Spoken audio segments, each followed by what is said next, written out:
townspeople take on the bank robbers. I believe they kind of unified and decided that, by God, we're not going to let you take it without a fight. A posse brings down the outlaws. He actually said, "You shot me. I was surrendering, and you shot me." A federal raid backfires. It was the Waco of its time. All the best planning in the world blew up in the face of determined combatants. Grittier and more gruesome than pulp fiction. Real firefights in Shootout, the Wild West.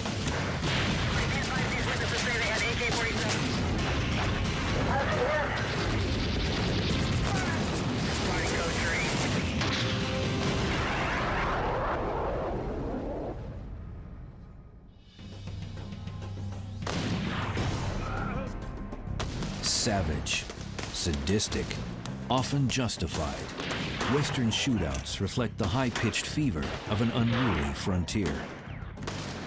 The motivation? Money. Women. Ego. Sometimes a dirty look triggers a street skirmish. Shootouts in the West were usually up close and personal. Gunfire was at such close range, their clothes were set on fire. We had young men all across the West with virtually no mothers to watch them, no sisters to scold them. They had access to alcohol and guns. And it's a deadly, deadly combination. Northfield, Minnesota, September 7th, 1876. Few shootouts match this blistering bloodfest. A bank robbery goes terribly bad for the most notorious gang of the West. It becomes the mother of all shootouts.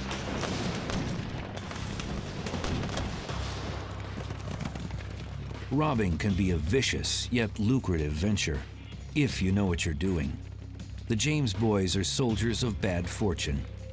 Jesse and Frank James were trained as guerrilla fighters for the South during the Civil War. Since losing the conflict, the rebel fanatics have applied their tactical training to a life outside the law. They were renegades of great discipline and exhaustive training. The men were schooled at riding together, close formation, putting out enormous firepower. The James boys form an alliance with the younger brothers, Bob, Cole, and Jim. I don't think any of the gangs were as unified as the James gang for the simple reason that they were fellow veterans of the war, and they already knew how to do it. They knew how to take orders and knew how to give orders.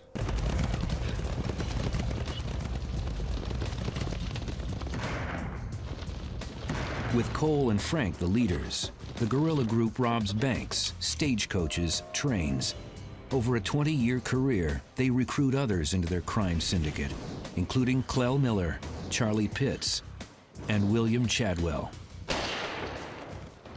The gang's formula for a robbery involves strategic planning and preparation. First and foremost, the boys round up the best horses and the best guns, including Smith & Wesson Schofield .45 caliber revolvers and No. 3 Russian models. They would carry sometimes 2, 3, 4, 5, or 6 revolvers, sometimes more. Inside the lobby of a bank, getting on and off a horse, a handgun is much more wieldy. You empty one pistol in a gunfight, you simply go to another one. July 1876. The Missouri-based syndicate is prepping for their next operation, a bank robbery in Minnesota. Gang member Bill Chadwell, a Minnesota native, had been boasting about the banks in his home state. When Chadwell said, "Boys, there's a bank in Minnesota that's ripe for the picking," you might say they were all ears. In mid-August 1876, the gang goes on a road trip. They scout several Minnesota cities and eventually end up in Northfield, a milling town 40 miles south of St. Paul. There, they secure intelligence on the First National Bank. The First National Bank looked to be a good timing because the wheat harvest had come in And the thought was by the Youngers that there would be more money in the bank than usual.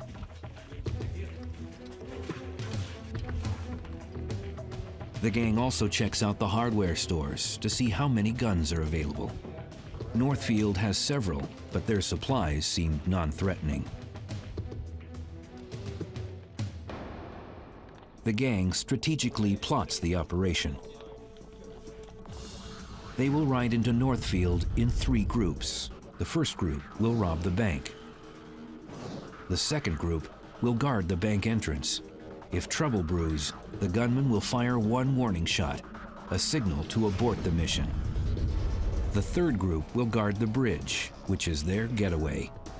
It's also believed they'll cut telegraph lines to slow down any posse.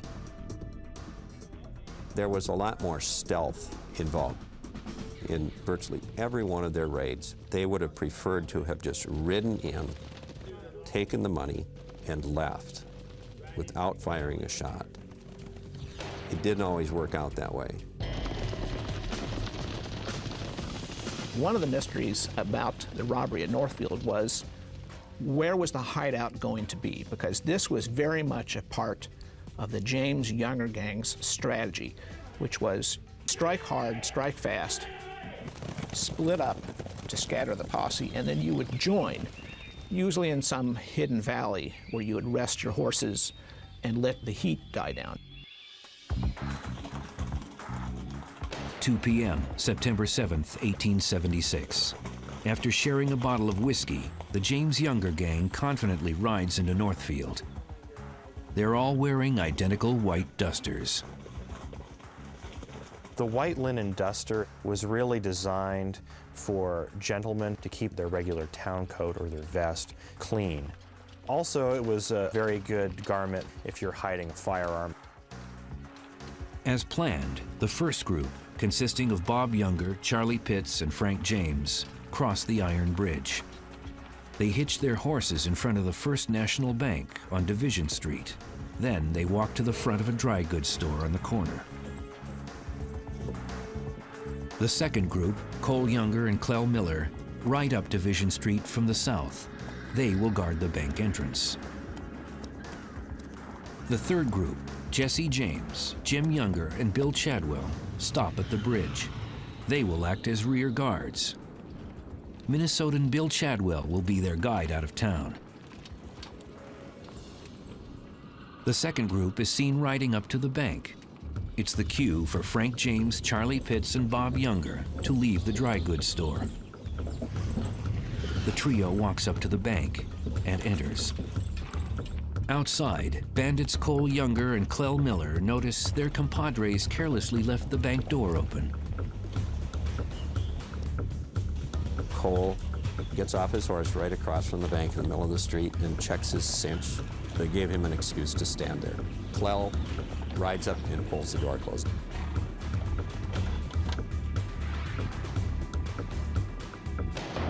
Approximately 2:10 p.m.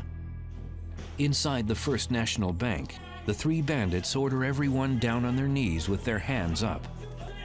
Joseph Lee Haywood, Frank Wilcox, and Alonzo Bunker are the only employees in the bank, which holds over $15,000. They want to know who is the cashier. Are you the cashier? Nobody is the cashier, and in reality, none of them were. Haywood was the acting cashier. The next step in the strategy was to get whoever the head cashier was to open up the safe inside the vault. Outside of the bank, townspeople are on to the strangers.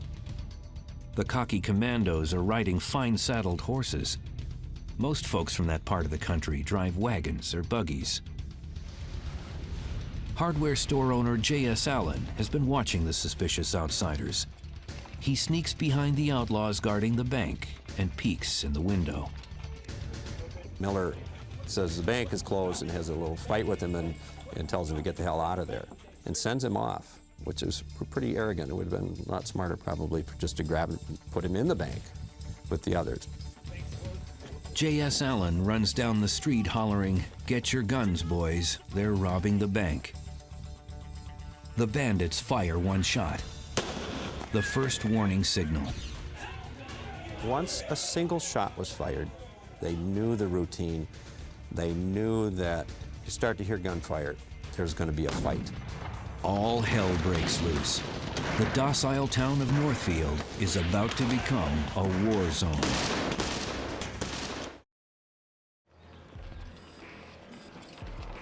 The James Younger Gang, a vicious guerrilla group, is about to get caught in a firefight. They attempt to rob the First National Bank in Northfield, Minnesota. But their cover is blown. The gunmen fire a warning shot. At the bridge, the three rear guards leave their post and ride into Mill Square.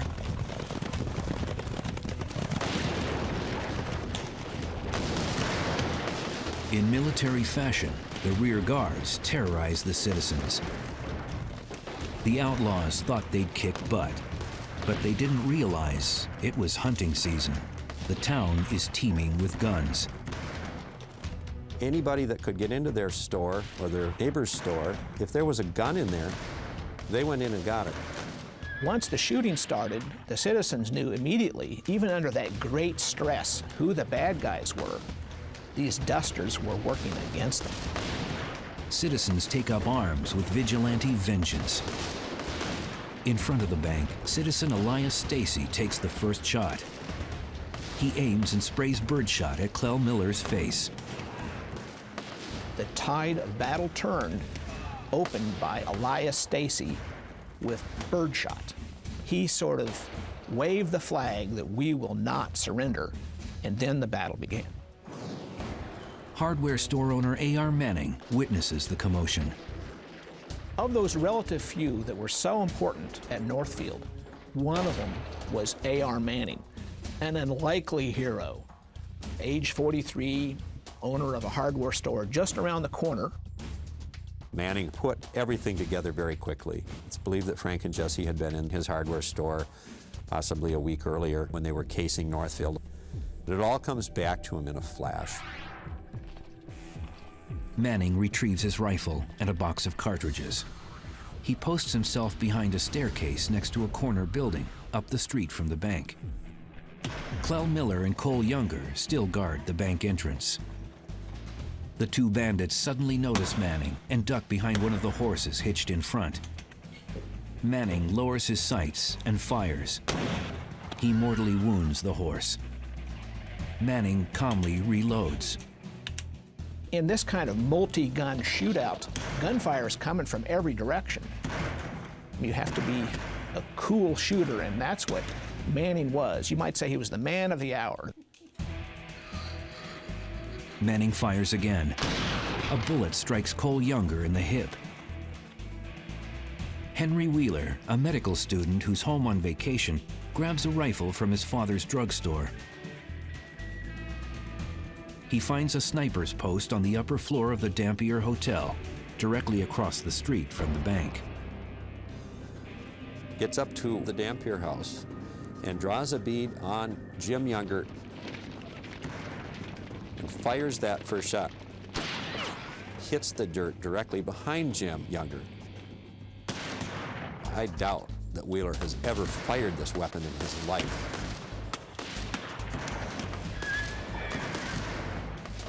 Henry Wheeler then sets his sights on Clell Miller, who's just been shot in the face. He fires a bullet into Miller's subclavian artery. Wheeler has just fired the first fatal shot of the day. Cole Younger checks Miller's vitals. He's been neutralized. Cole Younger takes out Miller's two revolvers. Citizens fire birdshot and buckshot at Cole's head. The robbery is unraveling. The insurgents are blindsided by the town's steel resolve. When they had raided in the South, the citizens didn't have much empathy for banks. But in Northfield, it's personal. Their own cash is in that bank. I believe they kind of unified and decided that, by God, we're not going to let you take it without a fight. Cole Younger hollers into the bank, begging his compadres to abort the heist.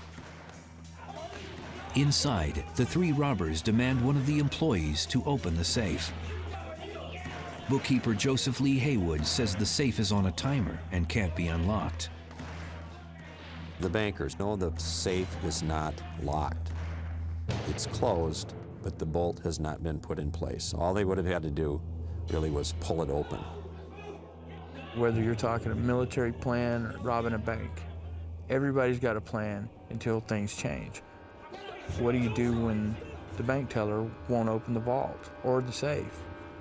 The plan changes. Outraged, Charlie Pitts strikes Haywood's skull with the butt of his pistol. It stunned the man so much that he staggered around and was hardly able to do anything as far as opening the safe because the man had had a serious concussion. Charlie Pitts now threatens to slit Haywood's throat. Even when the knife grazes his neck, Haywood doesn't respond. Charlie Pitts fires a bullet next to Haywood's head.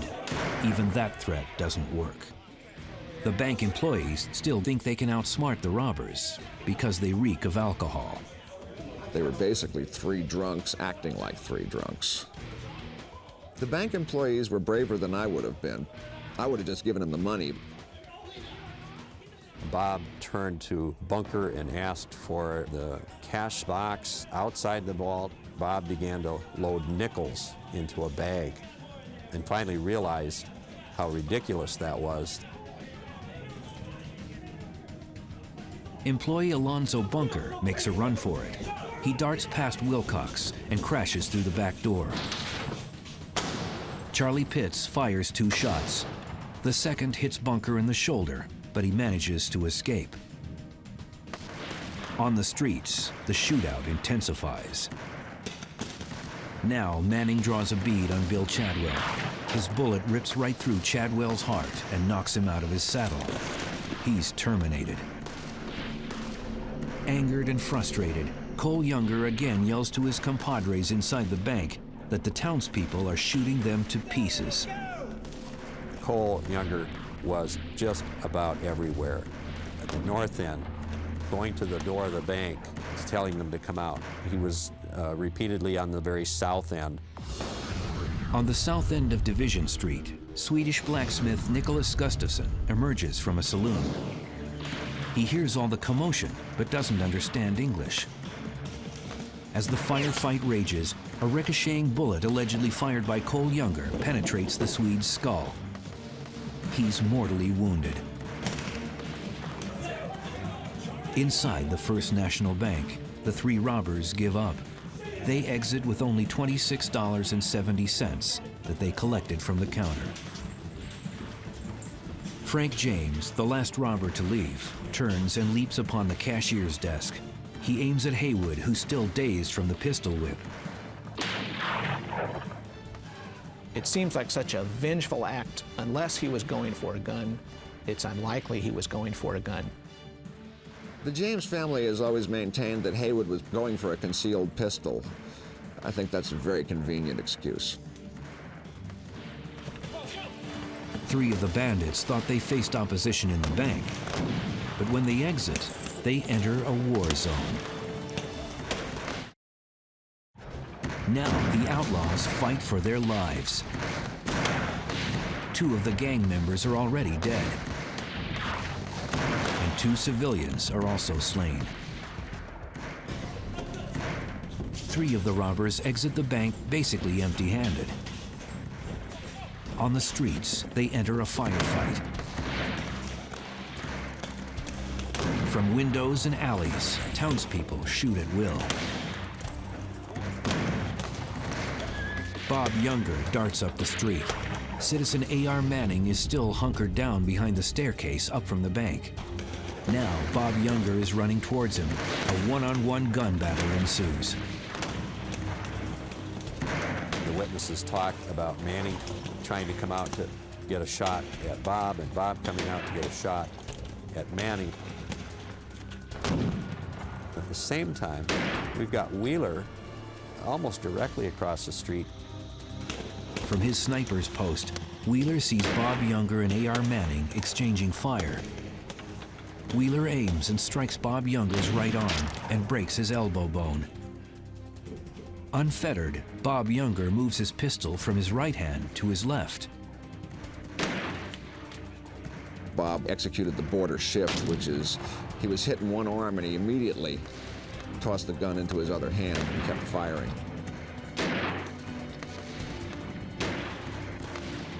Cole Younger rides through the zone of fire to pick up his wounded brother Bob.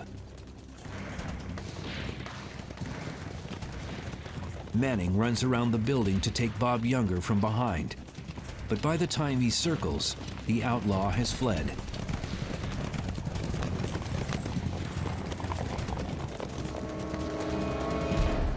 The 6 surviving bandits retreat under fire. The street skirmish has been going on for 7 minutes. Citizens have blocked the gang's likely escape route across the Iron Bridge. The boys now flee down Division Street and out of town. The problem with their retreat was that Bill Chadwell had been their guide, or was going to be their guide, and he was left dead in Division Street.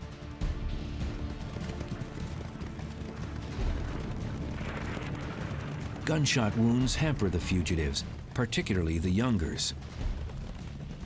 The gang failed to cut the telegraph wires. Alarms sound all over the state within an hour. The 6 fugitives are now high-value targets. Rewards $3,000 a head. Posses pop up everywhere. Some say the numbers swell to 1,000 men. It's the largest manhunt of its time. The gang travels in a southwest direction across Minnesota, but the Younger brothers' injuries slow down the pack.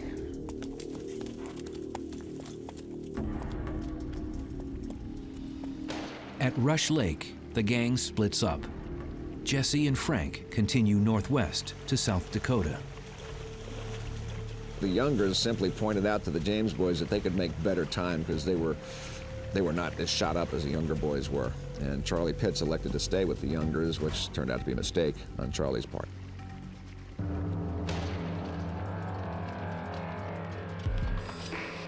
The 4 bandits abandon their horses and travel by foot to throw off the posse. The 4 fugitives disappear into Hanska Slough, a wet thicket located near the town of Madelia. 2 weeks after their botched robbery, a posse is hot on their trail. Civil War veterans Sheriff James Glispin and Captain William W. Murphy organize 40 to 100 volunteers.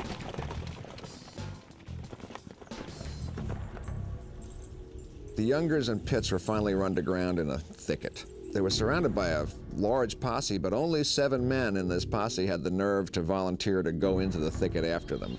All the other people stayed up on a hillside to watch. Captain Murphy, Sheriff Glispin, and 5 volunteers form a picket line. They're armed with an assortment of firearms, including 1866 Winchesters, Henry rifles, and shotguns. The posse sifts through the dense, wet ground.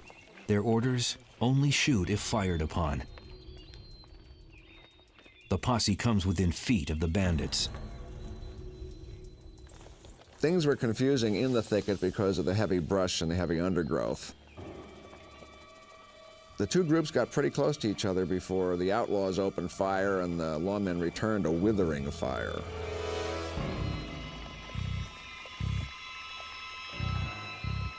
Charlie Pitts stands up and fires.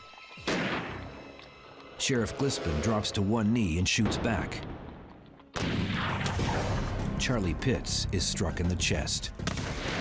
The posse sprays the thicket with bullets. The bandits return fire.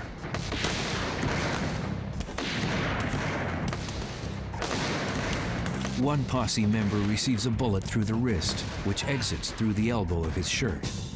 Another posse member is hit in the side.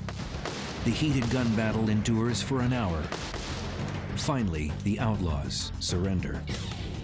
When Bob Younger went to surrender, he stood up and waved a bloodied white handkerchief, and then one of these brave souls back up on the hillside opened up. Bob was hit in the chest, and he actually said, "You shot me. I was surrendering, and you shot me." And Sheriff Glispin turned and said he'd shoot the next man that fired. The posse discovers 4 men in the hollow. Then they hear moans. Cole Younger sits up. Cole right away wants to fight. He says, I'll fight any of your best 2 men here. He says, I've been rained on and shot at for 2 weeks, and he said, but I can still take any 2 of the best. And Bob and Jim subdue Cole. The posse apprehends the 3 wounded Younger brothers and 1 dead Charlie Pitts. The brothers survive and plead guilty to escape execution. All 3 receive life sentences. Had they been captured in the first day or 2, when emotions were still very high, the townspeople who had caught them might have strung them up. In 1889, Bob Younger dies in prison. Cole and Jim are paroled in 1901. Jim commits suicide in 1902. James gang member Bob Ford makes a deal with the Missouri governor and assassinates Jesse James in his own home. Frank James is eventually acquitted of his crimes.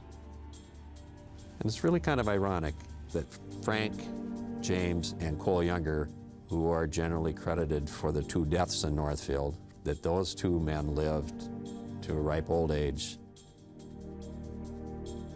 In Northfield and the shootout at Hanska Slough, average citizens took on the outlaws. But in Ingalls, Oklahoma territory, the locals aid the lawless. It's the deadliest shootout between U.S. Marshals and an outlaw gang. The brutal melee stuns law enforcement and shatters a community. The Oklahoma Territory was really the last wide open space that the government decided to allot for homesteaders. Anytime there was a territorial claim, you had almost a frenzy of violence. Ingalls, Oklahoma Territory, September 1st, 1893. Rape, robbery, and murder run rampant. The town of Ingalls becomes a hideout and pop-off valve for criminals, especially the Doolin gang. Ingalls was a typical boomer town. The one thing I think that made it most attractive to the outlaw element, no recognized law enforcement. The Doolin gang are ex-cowboys. When the cattle industry went bust, robbery offered them opportunity and easy money. The leader is Bill Doolin, known as the Outlaw King of Oklahoma. Doolin's a former member of the notorious Dalton gang. In 1892, most of the band was killed during a botched raid in Coffeyville, Kansas. So Doolin and the Dalton gang consolidated. Doolin was a natural leader and men trusted him for his quiet ways. He was steadfast, he wasn't a braggart. That's the kind of man that men like to follow, and follow him they did. Doolin's most trusted recruit is Bill Dalton, the brother who didn't participate in the Coffeyville raid. The other core members are Bitter Creek Newcomb, William Blake, alias Tulsa Jack, Dan Clifton, alias Dynamite Dick, and Arkansas Tom. None of the Doolin-Dalton gang had the kind of experience that the James Younger gang did as far as with pistols and riding and everything else. They were all excellent horsemen, of course. U.S. Deputy Marshals are also following Doolin, who's committed over 10 robberies. Simple robbery wasn't something they really worried about until the robberies themselves numbered in the dozens, and then you got a problem. When you have a problem like that, it starts bringing down federal juice and federal power. If you want to make Oklahoma a state, you have to clean out some of the vermin.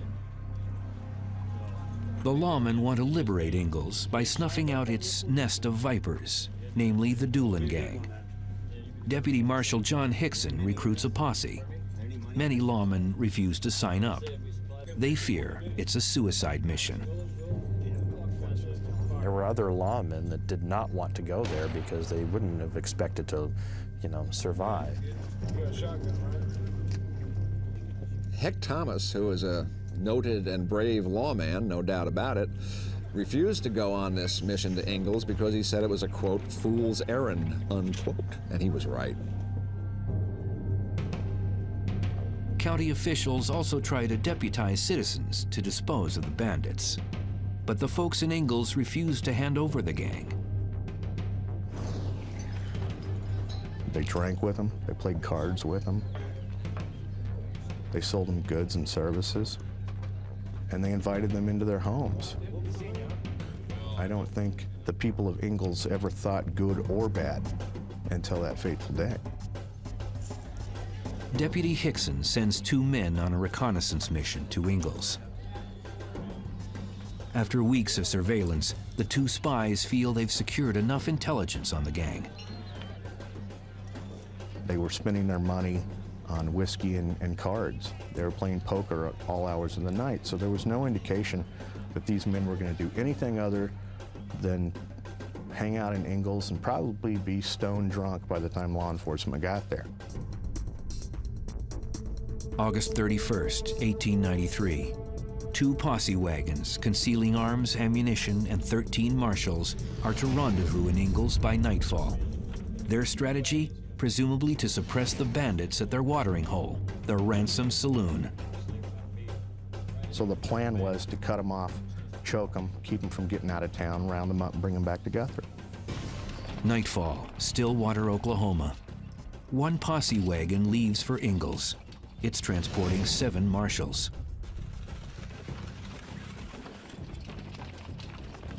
Nightfall, Guthrie, Oklahoma. The 2nd posse wagon leaves with 6 marshals. It was a very innovative strategy to hide lawmen in spring wagons with tarps thrown over them to give the impression they were just other boomers moving through the country. The initial plan was to coordinate the 2 wagons and raid the saloon at night, presumably when the bandits are tired and drunk. But one of the wagons doesn't arrive in time, so the raid is postponed until morning. The outlaws would go to Ransom's saloon every morning for their morning eye-opener, and perhaps the lawmen thought that they could catch them all in there. The next day, Ingalls begins its morning like any other. 5 of the outlaws are playing poker in Ransom's saloon. Arkansas Tom isn't feeling well, so the 19-year-old bids his buddies farewell and walks over to the OK Hotel to rest.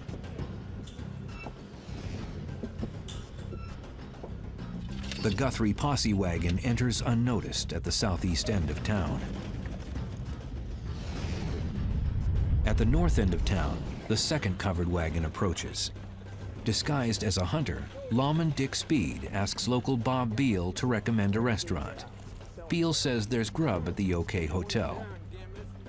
It was their approach to the town which they did wrong, approaching from the north when all intelligence indicated the outlaws were in the south end of town, and they were staying in a hotel which is in the central part of town.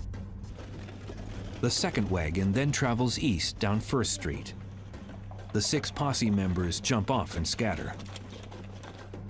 Lawman Dick Speed walks over to a livery stable. 3 blocks down, outlaw Bitter Creek Newcomb waits for a horseshoe to be tightened at a blacksmith shop. He spies the wagon. He mounts his horse and heads up Ash Street. At a livery stable, lawman Dick Speed clutches his Winchester.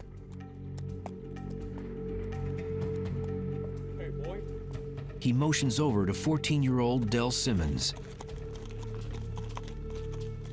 Young Del Simmons, local boy, was walking down the street when Dick Speed asked Del who the man was walking his horse down the street. He simply said, "Why, that's Bitter Creek."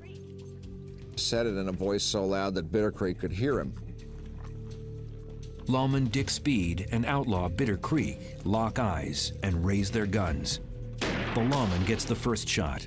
His bullet tears into the bandit's right thigh and groin. Bitter Creek lurches in the saddle and gallops out of town. The gunfire wakes up outlaw Arkansas Tom, who is convalescing at the OK Hotel. He looks out the window and sees Dick Speed. Unfortunately for law enforcement, this was the turning point for the Battle of Ingalls. What they did not know was that Arkansas Tom Doherty had gone to the OK Hotel. He was in the upper floor with an unlimited supply of ammunition and a Winchester rifle.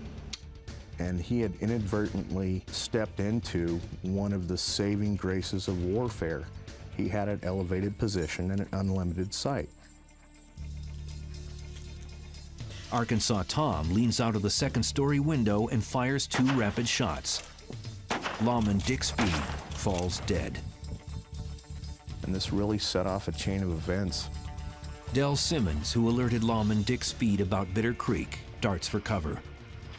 Arkansas Tom thinks he's a lawman and shoots him down. The 14-year-old boy lies dying. Inside Ransom's saloon, the outlaws light up when hearing gunfire. The lawmen did the best they could in the situation as it had suddenly turned ugly and did their best to surround Ransom's saloon. One of the saloon patrons attempts to flee. The marshals shoot the non-combatant right through the liver. They thought he was a bandit trying to escape.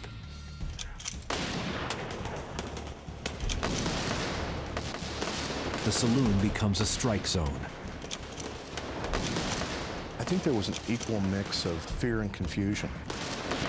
You've got armed people who may or may not be identifying themselves firing on buildings, and this was an awful situation for a young community. The scene is pure pandemonium. Townspeople find cover in their homes and nearby cornfields.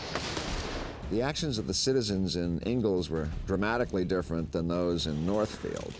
In Northfield, they were protecting their own interests, essentially. In Ingalls, they liked the outlaws. As far as they were concerned, who were the enemy, the U.S. Marshals, had come into town and started a gun battle. Marshal Tom Houston and 5 deputies position themselves around the saloon. They're surrounded. There's no escape. But the gang finds an escape route from the bar to an adjoining shed. While they flee, bartender Neil Murphy appears at the saloon door with his Winchester to distract the lawman. But like a firing squad, the marshals shoot him down. At this time, the 4 bandits dart from the shed to a livery stable. The posse is unaware they have left the saloon. The outlaws now employ the strategy of stealth. They're about to unload on the unsuspecting marshals. 13 marshals, strapped with arms and ammunition, descend on the town of Ingalls in the Oklahoma Territory. The secret high-risk mission: apprehend the Doolin gang. The feds now think they have the outlaws trapped in a saloon. But 4 of the bandits escape and reposition themselves in a livery stable. Now, the lawmen are still concentrated on the saloon. They don't know they've left at this point. The marshals are now in a vulnerable position. Doolin's men take up a defensive position in the doorway of the barn. Come on out! We're surrounded! The marshals are completely taken by surprise as the outlaws open fire from the stables.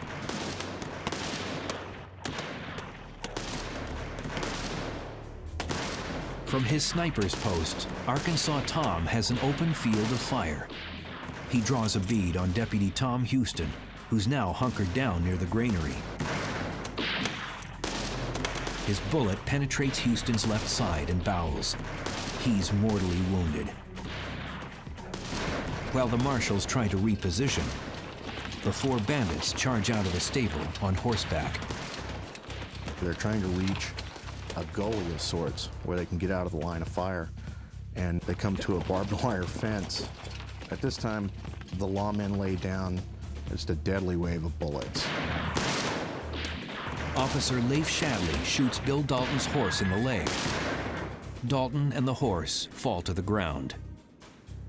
Officer Shadley moves in to take out Bill Dalton, but his coat gets caught on a barbed wire fence. From his sniper's nest, Arkansas Tom sees Officer Shadley. He aims and fires. The bullet strikes the lawman. Officer Shadley frees himself and goes to the nearby Ransom home. Mrs. Ransom, the saloon owner's wife, refuses to help him. Shadley will die in 48 hours. Help me! Had Shadley not been shot, he probably was close enough to cut down Bill Dalton at that time. Bill Dalton runs back to his downed horse and retrieves wire cutters from his saddlebag. He slices open the barbed wire fence. 4 of the bandits make a getaway on horseback through the fence and into a 10-foot gully. This gully put some ground between themselves and law enforcement, who didn't have horses to chase with, by the way. They'd come in wagons. It was a crucial mistake on their part. When the combatants jump out of the gully, the marshals blaze away at them.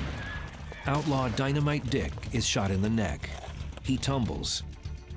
But Doolin lifts him into his saddle and gallops off. They're making a mad dash from the southwest towards the Indian Territories, or possibly one of the many hideouts in Oklahoma, and these men escape 4 men to 3 horses. At that point, their activity in this gunfight was over. The marshals didn't follow the outlaws out of town for several reasons. They knew at this point in time that there was at least one outlaw left in town who was still shooting at them, and they needed to deal with him. The lawmen return to the OK Hotel to snuff out the remaining sniper, Arkansas Tom. They shoot up towards the window. Arkansas Tom returns fire. The shootout goes on past noon. The frustrated marshals threaten to burn or dynamite the hotel. Blowing him to hell was Jim Masterson's words. But as the day grew on, cooler heads prevailed. Tom was finally talked down.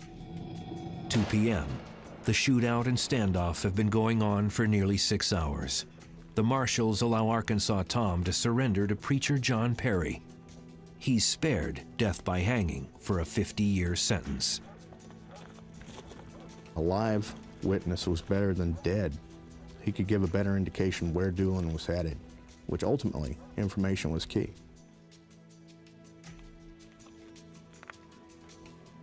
If it hadn't been for 2 men, Bitter Creek Newcomb and Arkansas Tom, being where they weren't supposed to, according to the best intelligence available, the model for this raid would have been a huge achievement for law enforcement.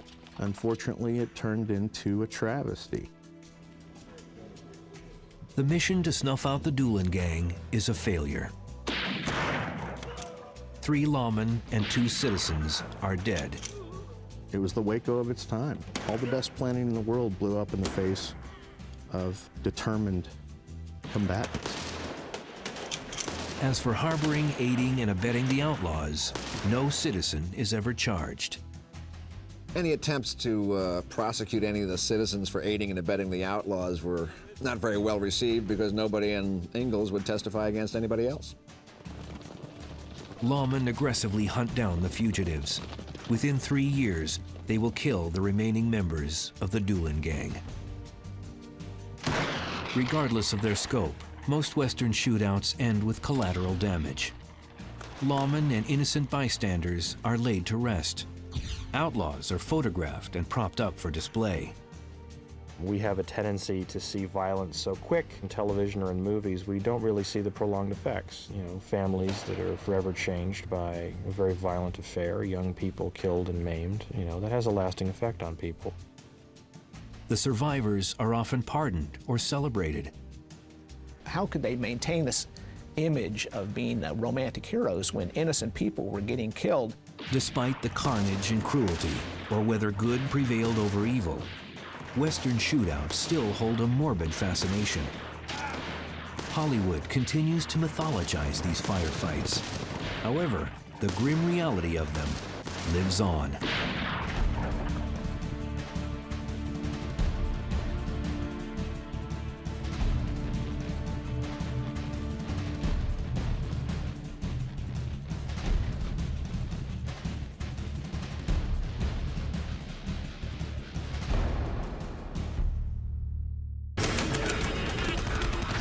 Eight days. 2 groups of men. A jungle in the middle of nowhere. Those who come out on top will shape history. Now, the anatomy of a firefight. Man to man, face to face. It's World War II, and this is Shootout, Guadalcanal.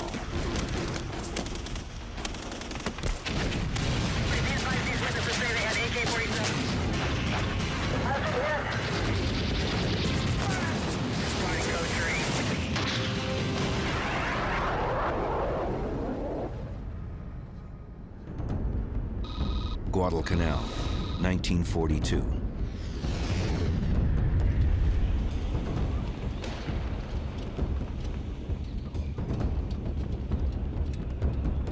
Marine Colonel Frank Getke arrives with his men at an isolated beach in the South Pacific.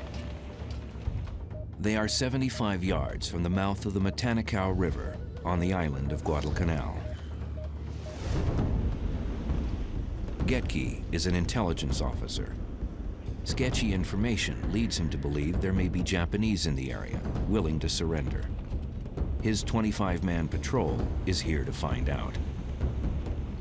22 men wait on the beach as Getke and 2 others head inland to scout the surroundings.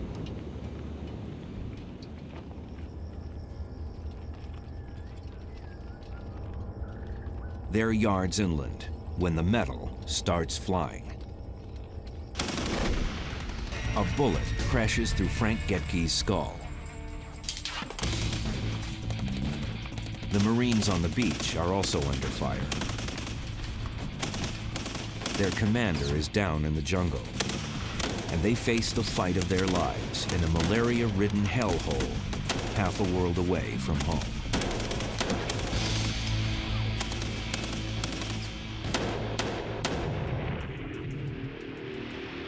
Here's the background.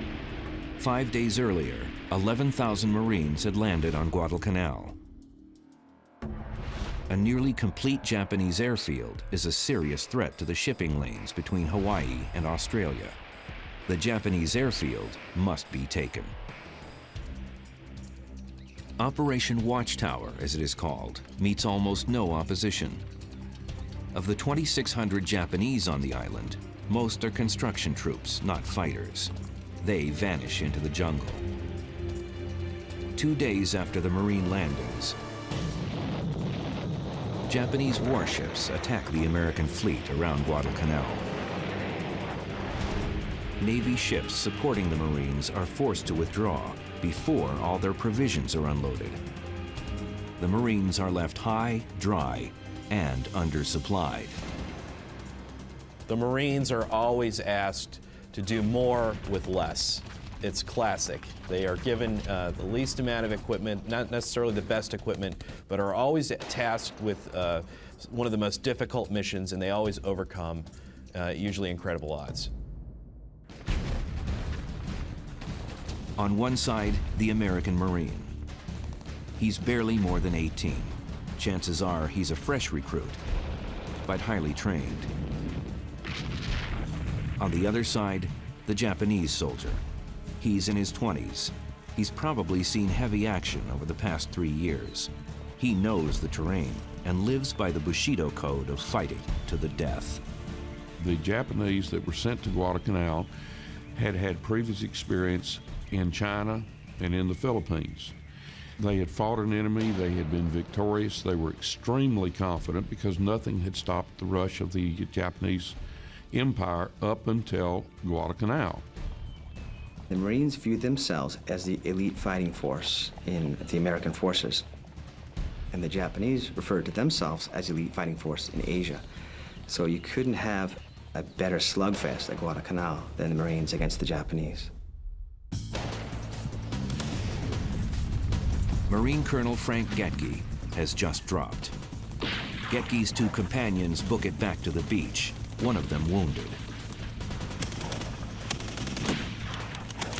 The men on the beach take stock. It's 25 Marines against 200 Japanese. Sergeants Frank Few and Charles Arndt, together with Corporal Joseph Spaulding, volunteer to look for Colonel Getke.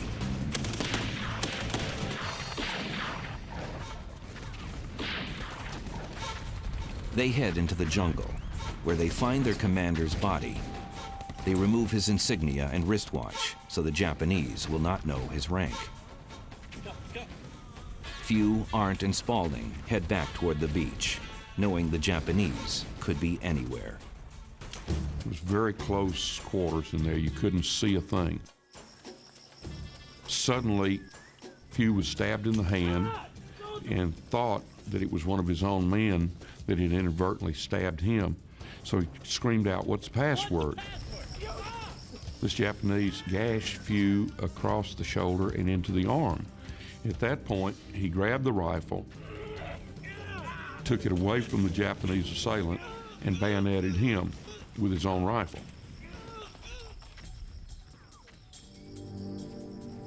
It's Sergeant Few's first kill, an hour after hitting the beach. When Marines actually kill an enemy soldier, there's not a lot of thought. It's the muscle memory takes in and your training takes over. So when it comes down to the split second, there's no hesitation, there's an immediate strike.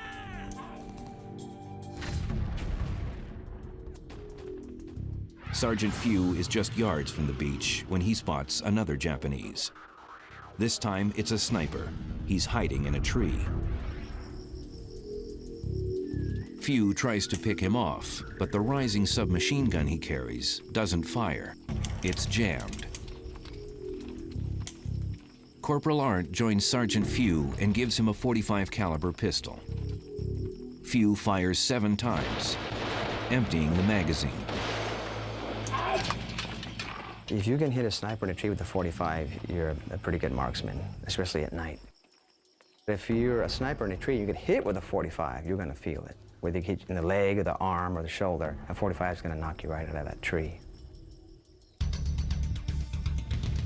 But Sergeant Few has no idea how many Japanese are in the area.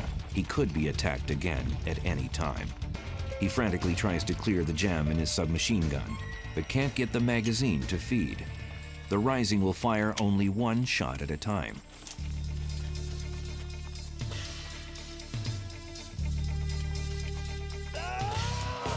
When another Japanese soldier charges through the darkness, Sergeant Few reacts, firing his 1 shot. His assailant is hit in the face, but is still standing. Unable to fire again, Few bashes the enemy with the butt of his gun. It's kill number 3. In the chaos, Few, Arndt, and Spaulding make it back to the beach. There, the rest of the patrol is stranded, without cover, and under fire from the Japanese hidden in the jungle. What is pretty clear is that the Marines were in an absolutely horrendous tactical situation. As the night wears on, both Sergeant Arndt and Corporal Spaulding race away to get help. They'll hug the coast, hoping to reach American lines in time to call in reinforcements.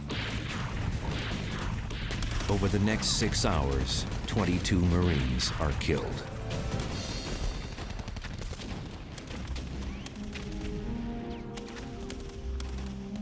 Sergeant Few is the only man left alive.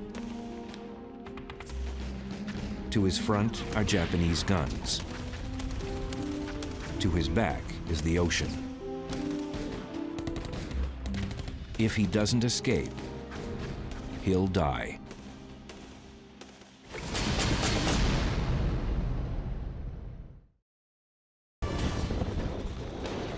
Marine Sergeant Frank Few runs for his life on a Guadalcanal beach, August 13, 1942.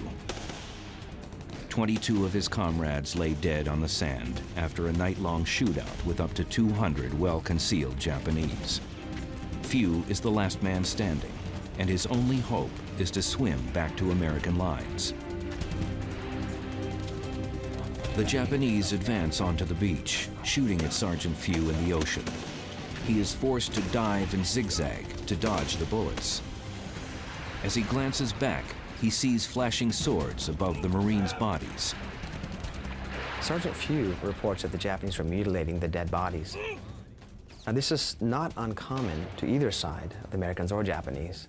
It's just a matter of fact that you can't leave any wounded soldiers alive. You re-kill the dead. The Japanese prefer to use a bayonet or a sword to save ammunition. It depends on which side of the battle you're looking at. Is it an atrocity or is it just a cold-blooded matter of fact? In the shark-infested waters off Guadalcanal, Sergeant Few faces an incredible challenge. To reach American lines, he has to swim more than 4 miles. Frank Few was an extraordinarily well-built man. He was a professional Marine and was in top physical condition. Had he not been in the condition he was in, it's very doubtful that he could have made it back to American lines.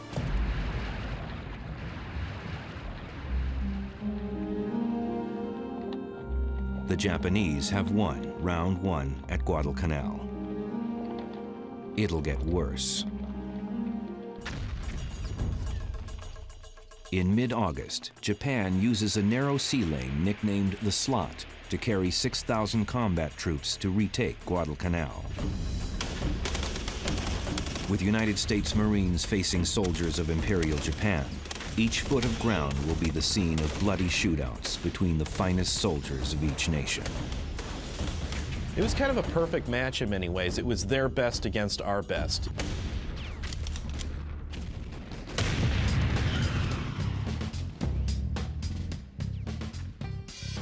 The captured Japanese airstrip is named Henderson Field for Major Lofton Henderson, a Marine aviator who lost his life defending Midway Island.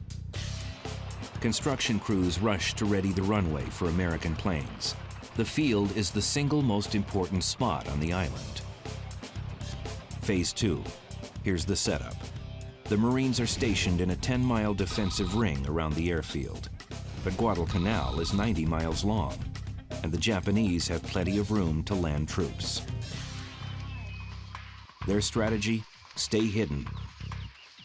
Creep through the vegetation, sneak up on the Americans around the airbase, and catch them in an ambush. On August 18th, Japan's advance guard hits the beach. 916 men land near Taivu Point, 18 miles east of the airfield. They are the first of 2,000 troops led by veteran commander Colonel Kiyono Ichiki, who believes the American force is small and confined to the airport perimeter. The Japanese have no fear of U.S. soldiers and nothing but contempt for their enemy. The Japanese, as a general proposition, deprecated every other race in the world. They believed that at the end of the day, they had superior spirit, and that spirit would prevail over any degree of material superiority of any Western nation.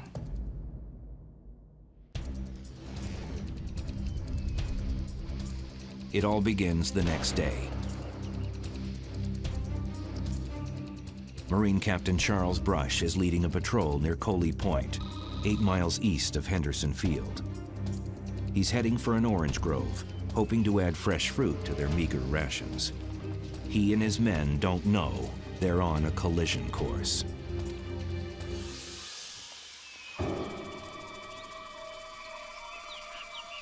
A Japanese patrol is laying communications wire and heading straight for them. They were all in single file line. No one was expecting to see anyone else. Slight bend of the trail, boom, they're right in each other's face. The Americans knew that it had to be the Japanese because there were no American troops in front of them.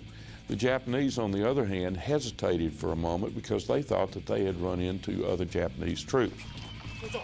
It's 64 Marines up against 34 Japanese. The Japanese remain on the trail, waiting to see who is ahead of them. The Marines' tactic is simple. Captain Brush quickly sends men in 2 directions so he can direct a broad line of fire against the enemy from both the front and side. The effect is devastating.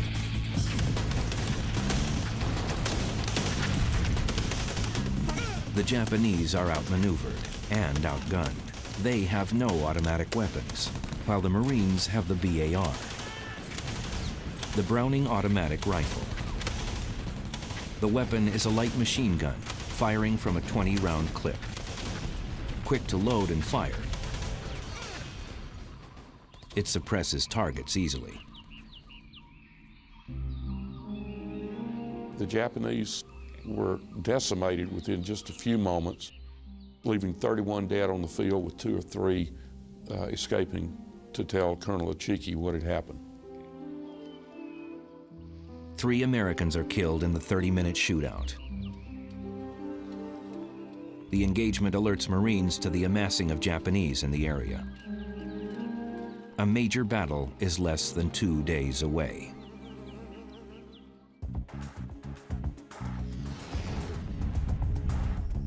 It will go down 2 miles east of Henderson Field, where a battalion of Marines has less than 48 hours to position men, weapons, ammo, and supplies.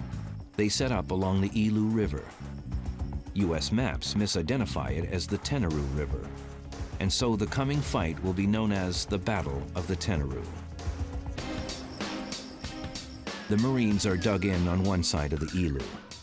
Their strategy will use the river as a natural defense barrier.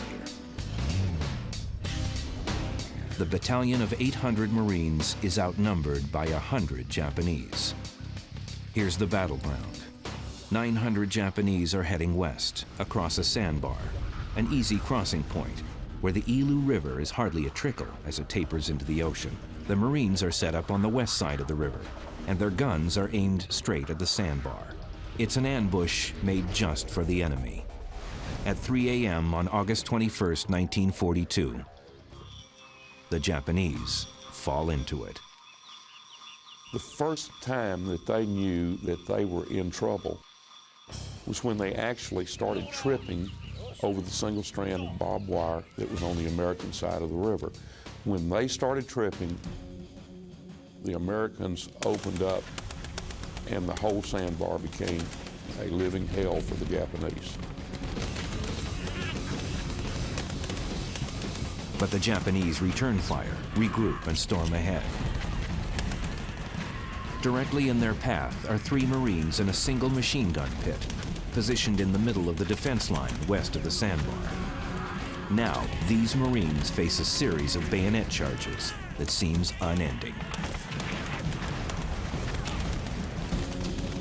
Private Johnny Rivers is killed by Japanese bullets, but his finger is frozen on his machine gun's trigger.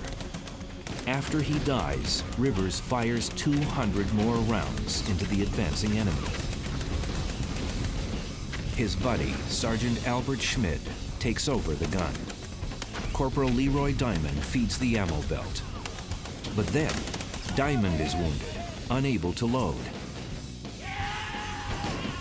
He continues to spot for Schmid, who handles the gun alone. Their place in the defense line makes it critical to keep the gun firing. The Japanese keep coming, and for 4 hours, Schmid and Diamond fire at every target they can see. What they don't see is the enemy grenade at the edge of their pit.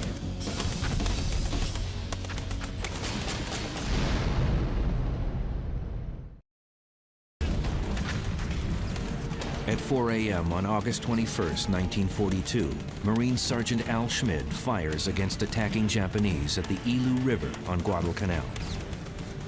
His companion, Corporal Leroy Diamond, should be loading for him, but Diamond is wounded. All he can do is spot targets. But a Japanese grenade at the edge of their pit suddenly explodes. Shrapnel from the grenade strikes Schmid in the eyes. He is blinded, but incredibly, both he and Diamond keep fighting. Schmidt could use his hands, but not his eyes. Diamond could use his eyes, but not his hands. One would fire, and the other one would direct the fire, turn to your right 5 degrees, turn to your left 5 degrees, and they kept up a magnificent rate of fire against a very determined enemy.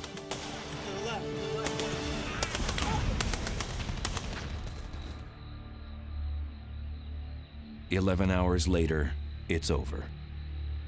34 Marines have been downed. But for the Japanese, who have charged headlong into superior firepower, the toll is far worse. According to Japanese records, of the 916-man Ichiki force, 777 men were killed at the Tenarue.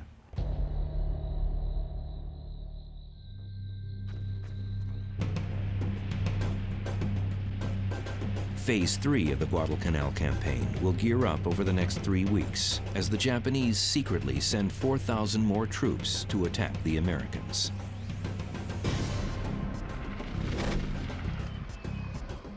September 8th, 1942.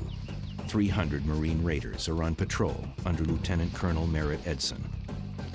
They're checking out the area around Tasimboko, a small village on the coast, 18 miles east of Henderson Field. Edson is an aggressive commander of a Marine Raider battalion.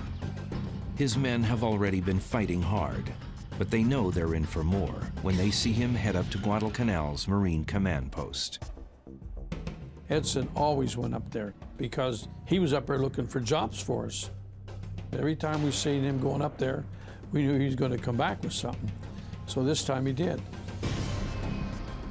The mission is to look for a garrison of 300 Japanese reported by intelligence to be near Tasimboko. The men are unaware of the 4,000 new Japanese on the island. Captain John Sweeney is one of the battalion platoon leaders. Edson has ordered him and his 25 men to cover a coastal trail about 150 yards inland from the beach, close to the village itself.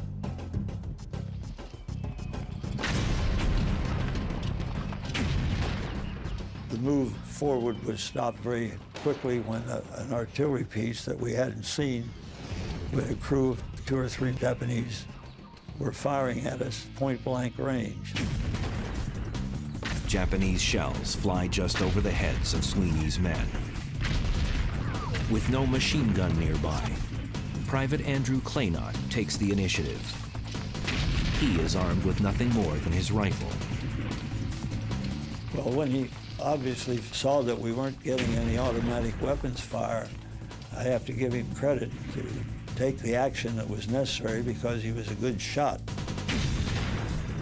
Claynott and the rest of the platoon are spread out on the trail.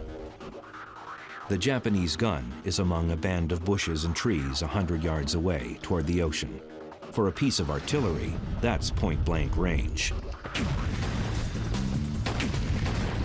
From his spot on the trail, Claynott gets ready to shoot, eyeing the Japanese gun crew 100 yards away.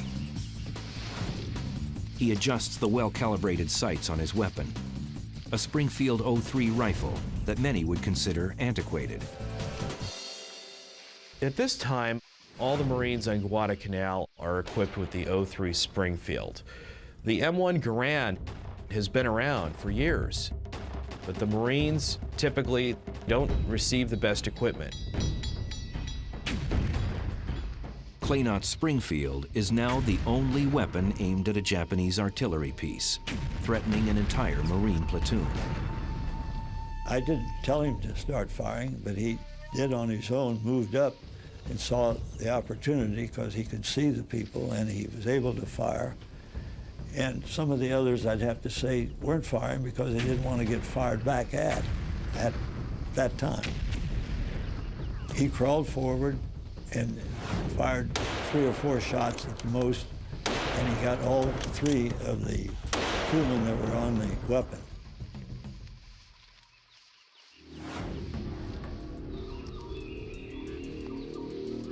But the shootout between the Japanese and Captain Sweeney's platoon is just getting started.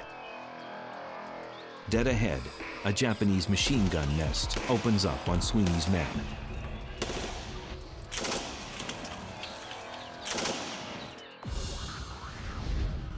Sweeney stays on the path, but off to his left is a squad of about 9 men led by Ben Holland.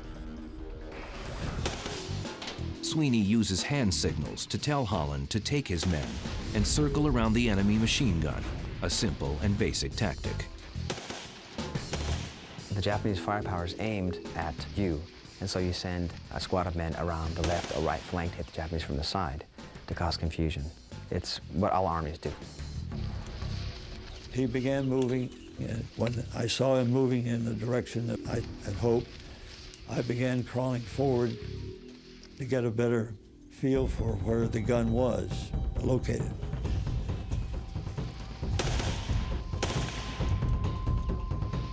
No more than 10 yards from the machine gun, Sweeney suddenly begins shouting the word "Baka" over and over. Strange in sound, its meaning is unknown to most of his men. Pinned down on an island 1,000 miles from nowhere, and the bullets keep coming.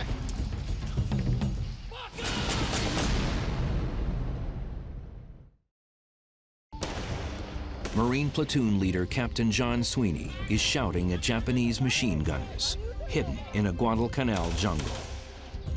Again and again, he calls out the word "baka," an insult, Japanese for idiot. Sweeney has learned it from a translator on the troop ship en route to Guadalcanal. He uses it to make the enemy fire so he can eyeball their exact location. The fighting here is filled with shouts and taunts from both sides. Yes, there was that sort of language, and particularly in the jungle where things were at very close quarter. And the Japanese were pretty good at that. They also used English language.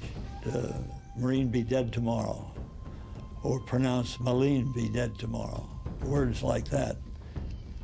Sometimes the real answer should have been silence and kill the SOB when he shows himself. But the Japanese don't fall for the bait and remain hidden as they fire. The weapon they use is lethal, a Nambu light machine gun, Type 96. The most effective Japanese infantry weapon was probably their Type 96 light machine gun, which had a 30-round clip-type magazine that went in the top. That was probably the single biggest killer that the Japanese brought to the battlefield on Guadalcanal.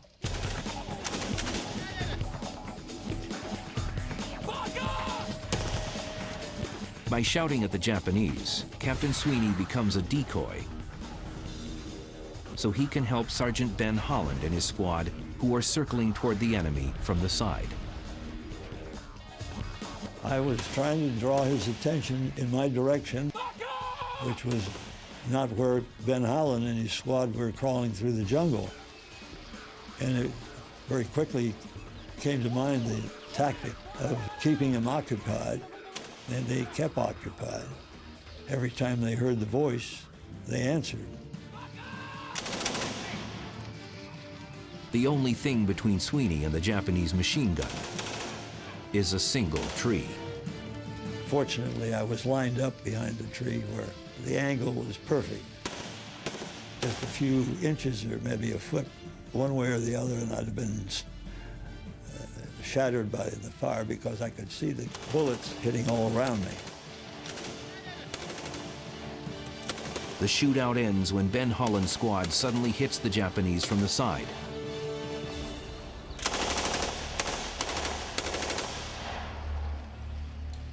Killing the crew with fire from their BAR. When the dust settles, Sweeney and the rest of the Marine raiders at Tasimboko discover a supply dump. It's bad news. It means a large force of Japanese is somewhere in the area. Here's the setup.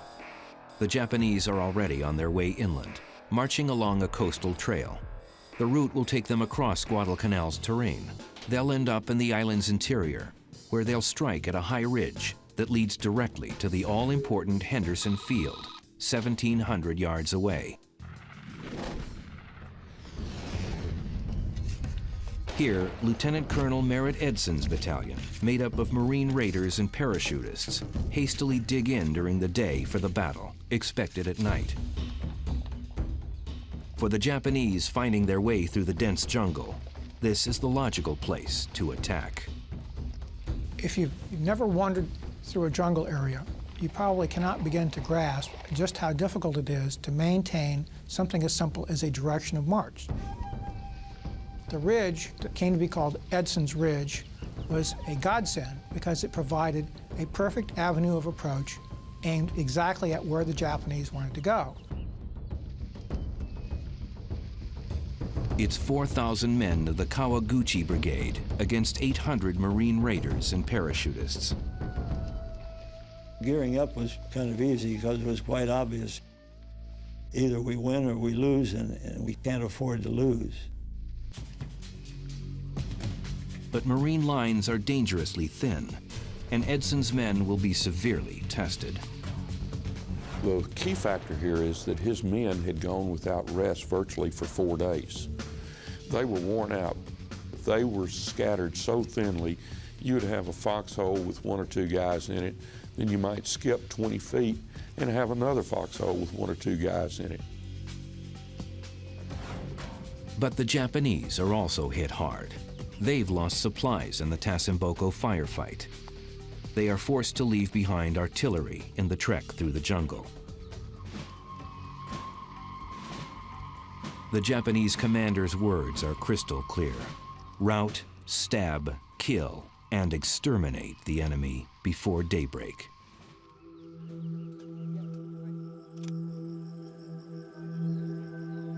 "10 o'clock on the night of September 12th.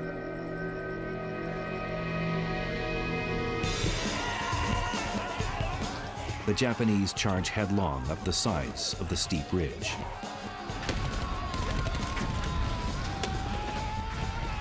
On each of 2 nights at the ridge on Guadalcanal, the Japanese assault the Marines with 1 bayonet charge after another. And the Marines load and reload non-stop. The Japanese were quite surprised at the Marines' fighting ability. Marines did not run at the point of a bayonet. Marines used superior firepower, which the Japanese were not accustomed to being against. The Marines have another advantage. The Japanese have been disoriented in the jungle, so despite their overall strength, only small numbers can muster for attack at any one time. The Japanese bayonet attack was easily repulsed by heavy machine gun fire. But you have wave upon wave of men running at you. There's only so many grenades one can throw. One can only reload one's weapon so fast before one gets overtaken by the waves.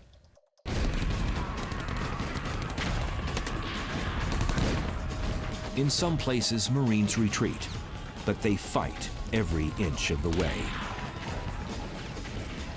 A fighting retreat is very important. If one turns one's back on the enemy and just runs 100 yards to the next point, the Marines would all have been shot in the back and killed.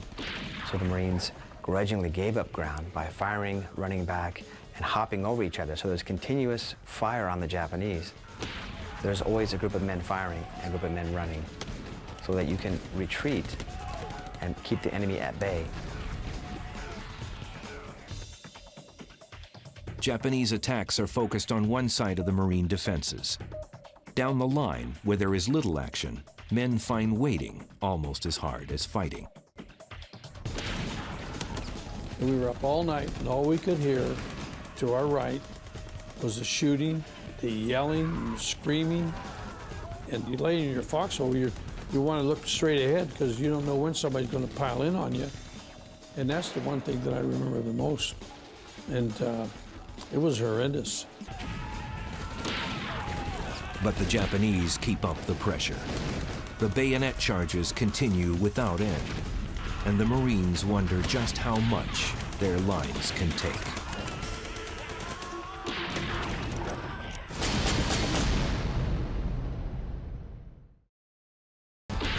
September 13th, 1942, Guadalcanal, Edson's Ridge. It's been 24 hours since the shootout started.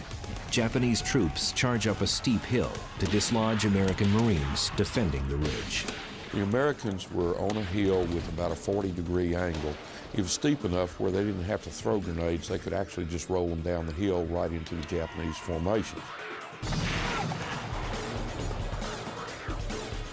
Disease and exhaustion, much more than Japanese bullets, have taken a toll on the Americans. Only 300 of the 800 Marines originally on the ridge are fit to fight. Lieutenant Colonel Merritt Edson pulls them back to a tight horseshoe-shaped line around a single hill. He decides to switch up the attack plan. They will make their stand in a tactic designed to meet Japanese attacks from any route. These were very hastily prepared positions by exhausted men. They were arranged in a semicircle because they were not sure exactly which direction the Japanese could come from. 12 Japanese bayonet charges hit the lines, but Marine firepower tears them up. The Americans hold the line.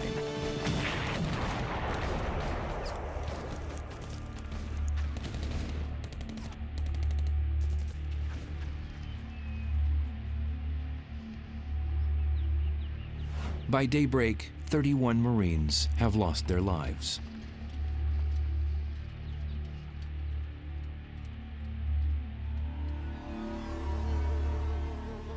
But more than 600 Japanese bodies litter the landscape.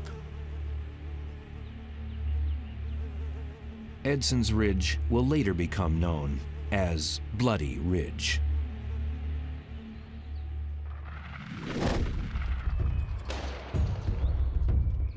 It's 1 month later. Marine Sergeant John Basilone leads 2 squads of machine gunners in preparing their positions near the southeastern edge of Bloody Ridge. The enemy is headed for the ridge again, intent on using it to capture Henderson Field. In the jungle, it is déjà vu for the Japanese. Men of the Sendai Division will be weakened by the hardship trek. They will abandon their artillery and carry only light weapons to battle. Basilone and his men are led by Lieutenant Colonel Louis Chesty Puller. For the Marines, it's the same old story. Too few men to cover too much territory. Puller's command at this time probably numbered about 700 men available to man a front that was 2,500 yards long. That's more than a mile. In what will be called the Battle for Henderson Field, it's 4,200 Japanese against 700 Marines.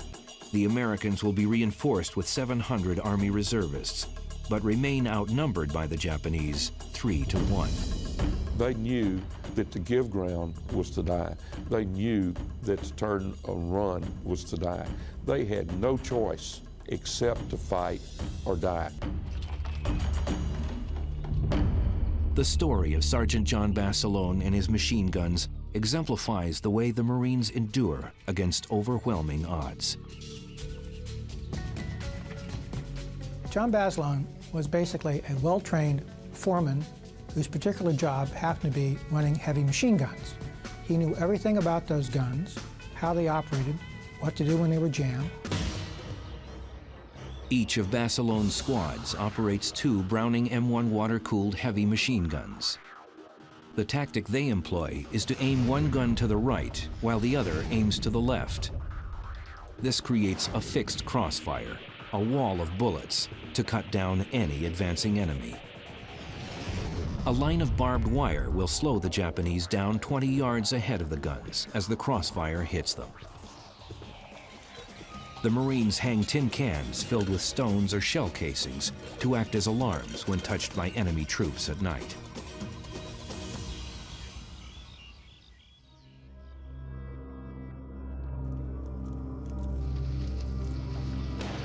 1:15 a.m., October 25th. A Japanese rifle company, disoriented in the darkness, advances toward Basilone's guns. Their tough march through the heavy jungle ends as they break out into an open area. They don't realize they're in front of Basilone's position on the edge of Bloody Ridge. The first group of Japanese that moved up against Basilone's guns actually walked into the wire before they realized that they had just stepped right from concealment in the jungle straight in to the mouth of the dragon. More than 100 Japanese are killed in moments. But for Basilone's men, things immediately start to go wrong. 2 guns are knocked out as the Japanese keep coming. 2 Marines are killed, 3 wounded. Basilone has to keep up the fire, with only 2 guns left. What he had to do was keep fresh barrels for the machine guns, fresh water to the machine guns, and ammunition to the machine guns. At one position, Japanese bodies obstruct the line of fire. Basilone pulls the heavy machine gun, puts it outside the dugout, and fires it unassisted. Now, these were very, very heavy weapons. Plus, after they'd been firing for a while, they were extraordinarily hot. It took one heck of a hero to pick one of those things up and sling it around. For more than an hour and a half, the Japanese charge in large groups and small, up to 150 at a time. They overrun one machine gun position, and Basilone goes after them, alone. He was equipped only with a .45 automatic and a machete at that time. Basilone began just firing and hacking away right into this group of Japanese. They were at such close quarters. It was a miracle that Basilone was not killed. The Japanese were all around him, but yet he survived. It was one of the quirks of war.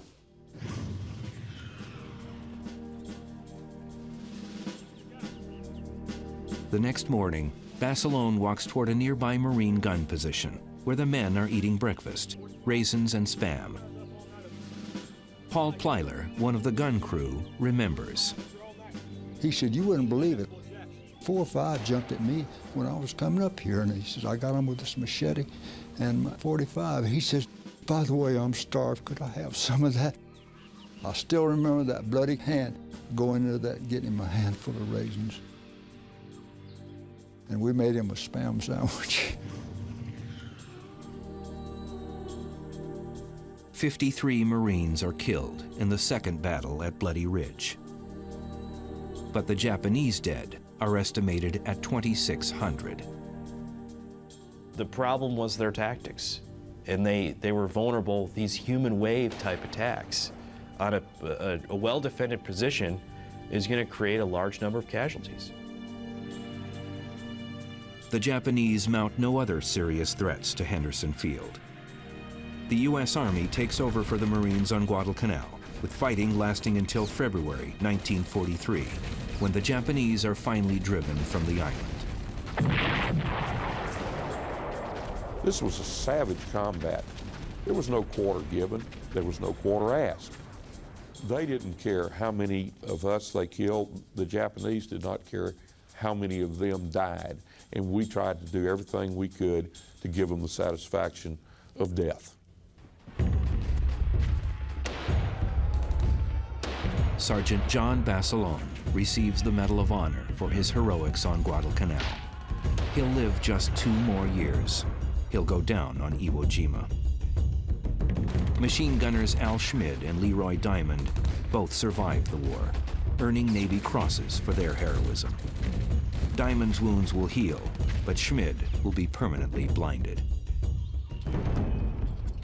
Captain John Sweeney, who led his platoon in shootouts at Tassimboko, will also earn a Navy Cross and remain as a career officer for 27 years, retiring as a full colonel.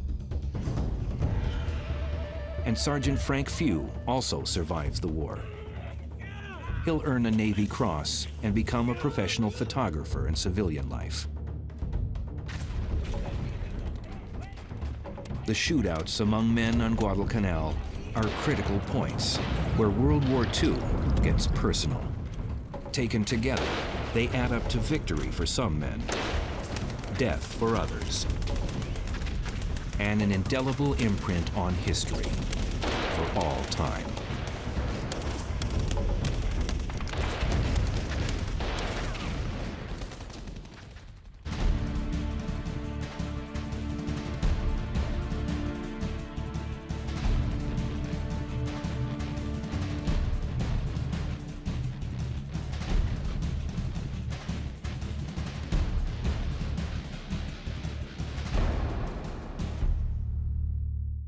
This program contains real and reenacted violent combat scenes. Viewer discretion is advised. Target, Baghdad. 2 divisions of U.S. soldiers and Marines, 45,000 men, race north across the Iraqi desert. Their mission? Cut off the head of the snake, seize the Iraqi capital, the command and control center for Saddam's military. But it won't be a cakewalk. Suicide fighters stand in the way, and their tactic of choice is the ambush. Here now, told for the first time, the true story of the vicious shootouts on the bloody road to Baghdad.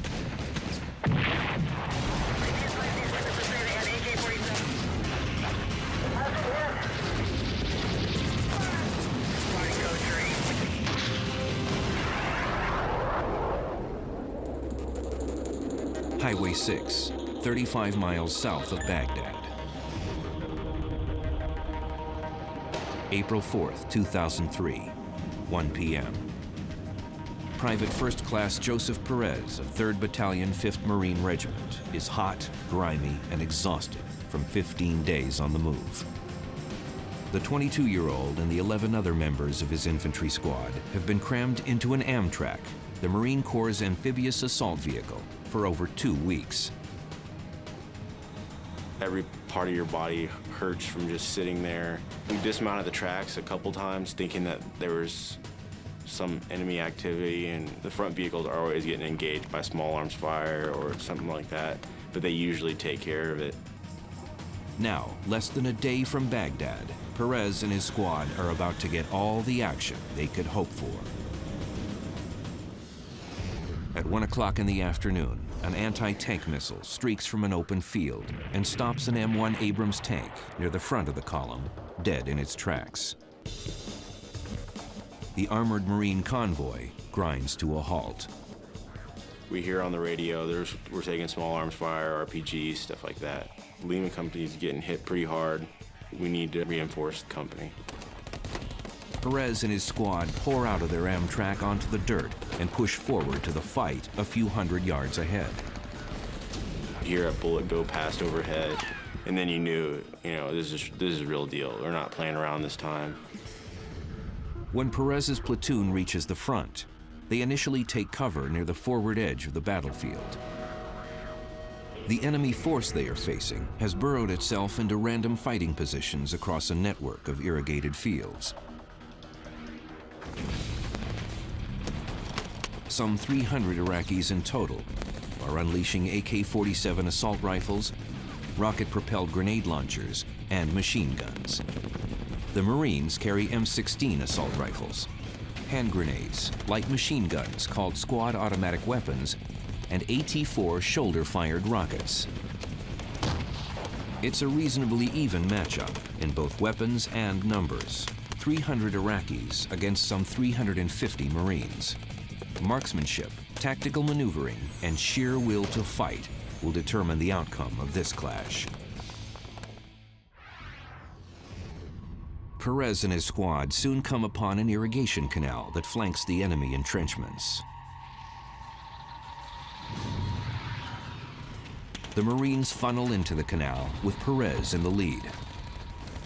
So we round this corner, we start running along, and we're gonna flank these guys. And you can see as I'm running along, pots and pans, food, they probably left their stuff there and went and manned their post.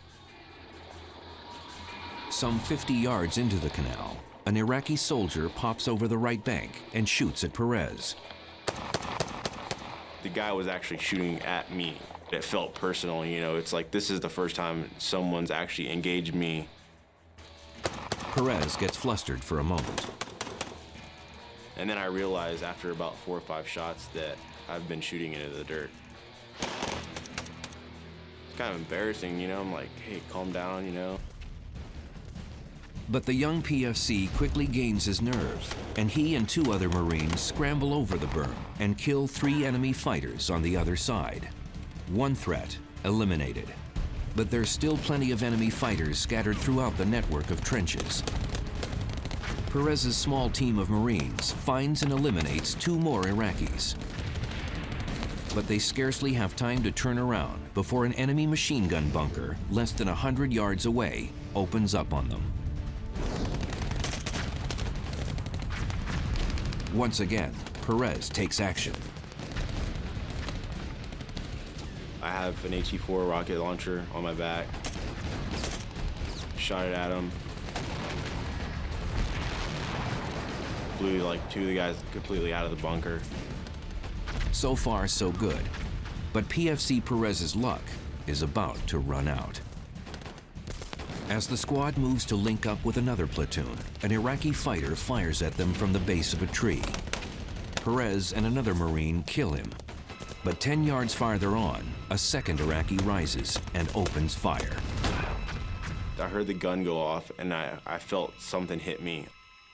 I wasn't sure whether I gotten hit in the flak jacket and it just knocked the wind out of me because it was, you know, it was so much force, or whether I was actually shot at that time.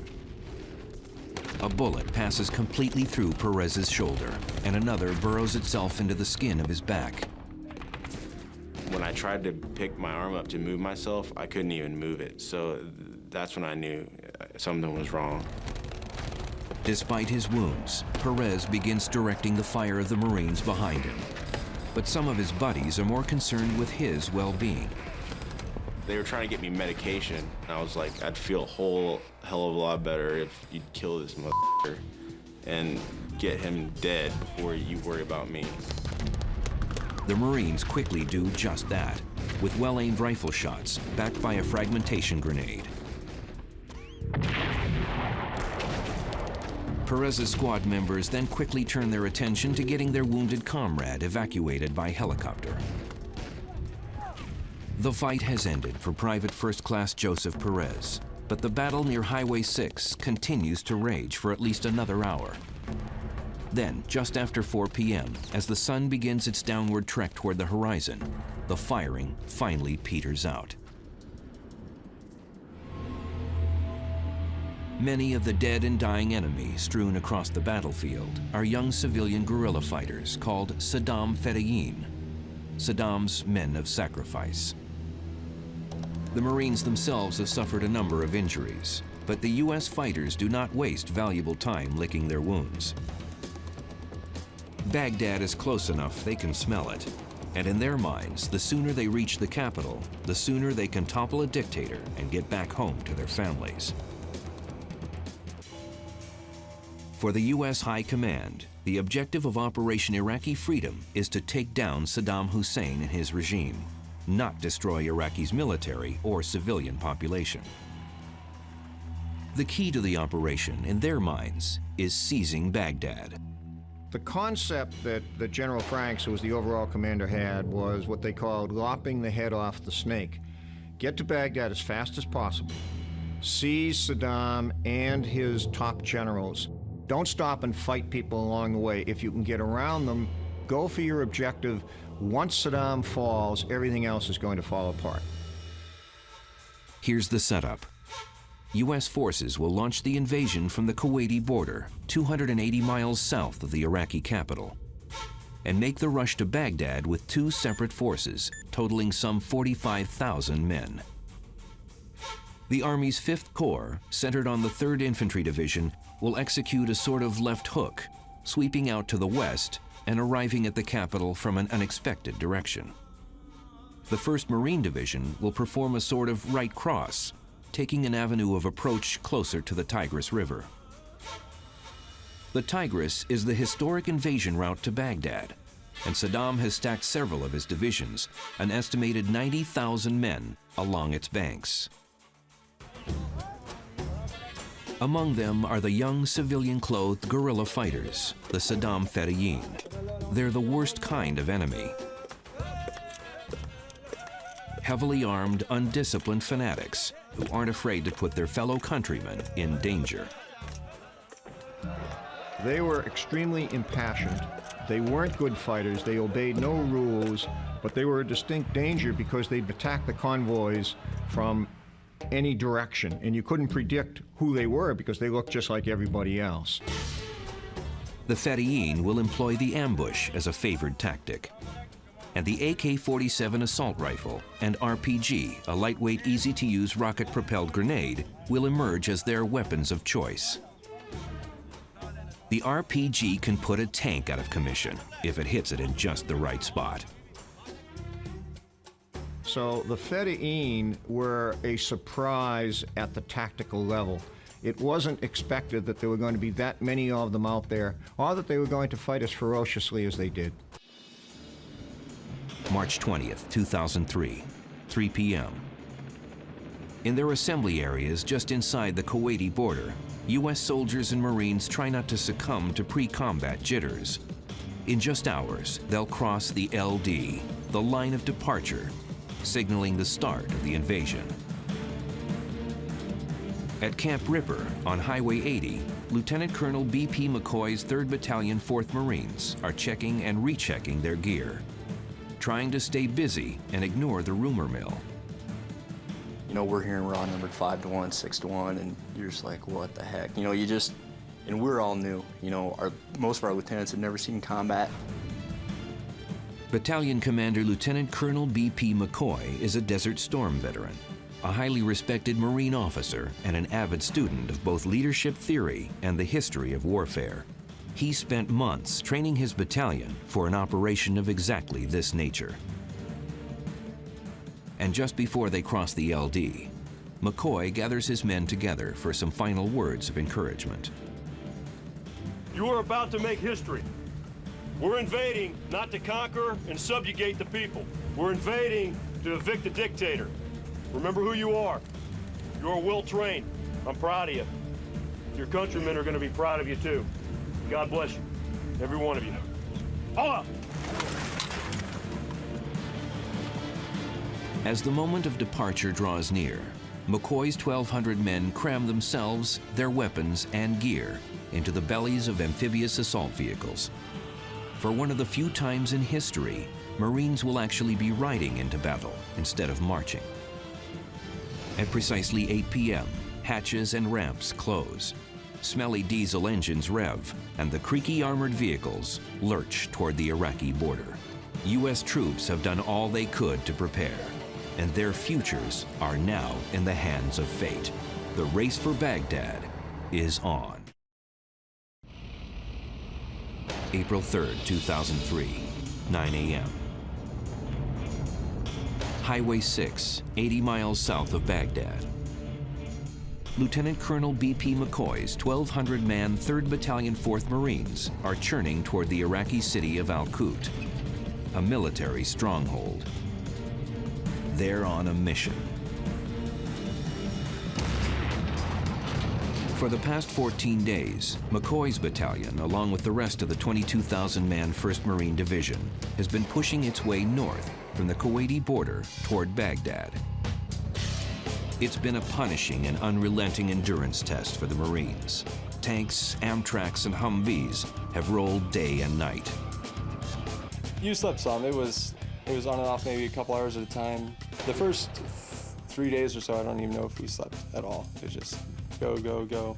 We were running on adrenaline pretty much. It was all happening so fast. And I went through these stack of maps, you know, like, okay, we're at this town, we're at this checkpoint, and I'd throw it back to the Marines, and I'm like, here you go. Use it as toilet paper or burn it. That's how I kind of kept track of the war. To this point in the operation, the division has been split into 2 separate columns and has traveled north along 2 separate routes. Now, the columns plan to merge together onto Highway 6 and make the final push into Baghdad as a united force. But there's a problem. Back at Al-Kut, the other end of Highway 6 to the east, the Baghdad Infantry Division, which was a Republican Guard division, that still had tanks and APCs, artillery. The Iraqi troops at Al-Kut might venture out to attack the Marines from the rear or disrupt supply lines. Marine leaders have sent Lieutenant Colonel B.P. McCoy's 3rd Battalion 4th Marines, accompanied by their sister unit, Battalion 1-7, to pound on the potential troublemakers.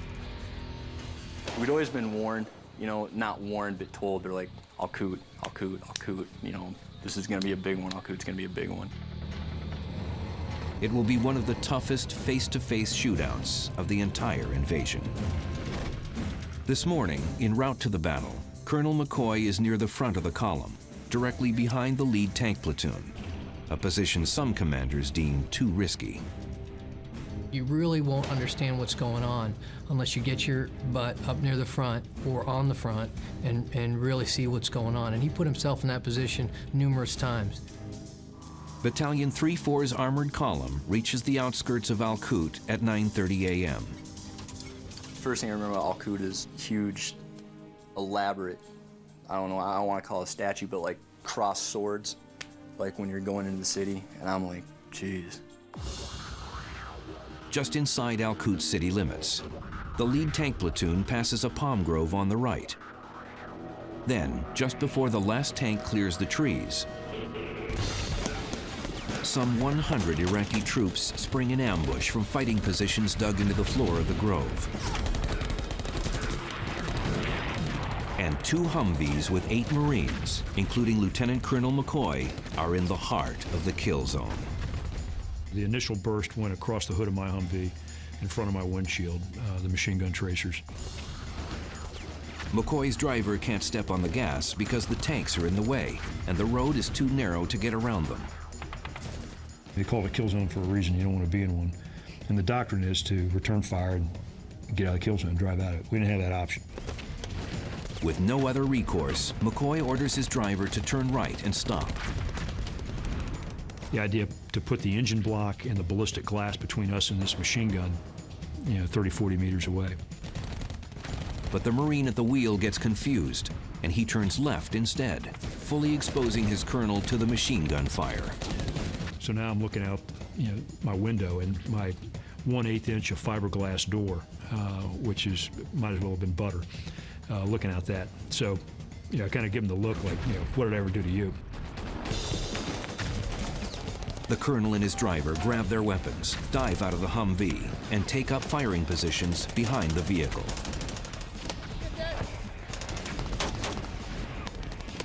I probably put 2 magazines downrange, a matter of 30 seconds or so.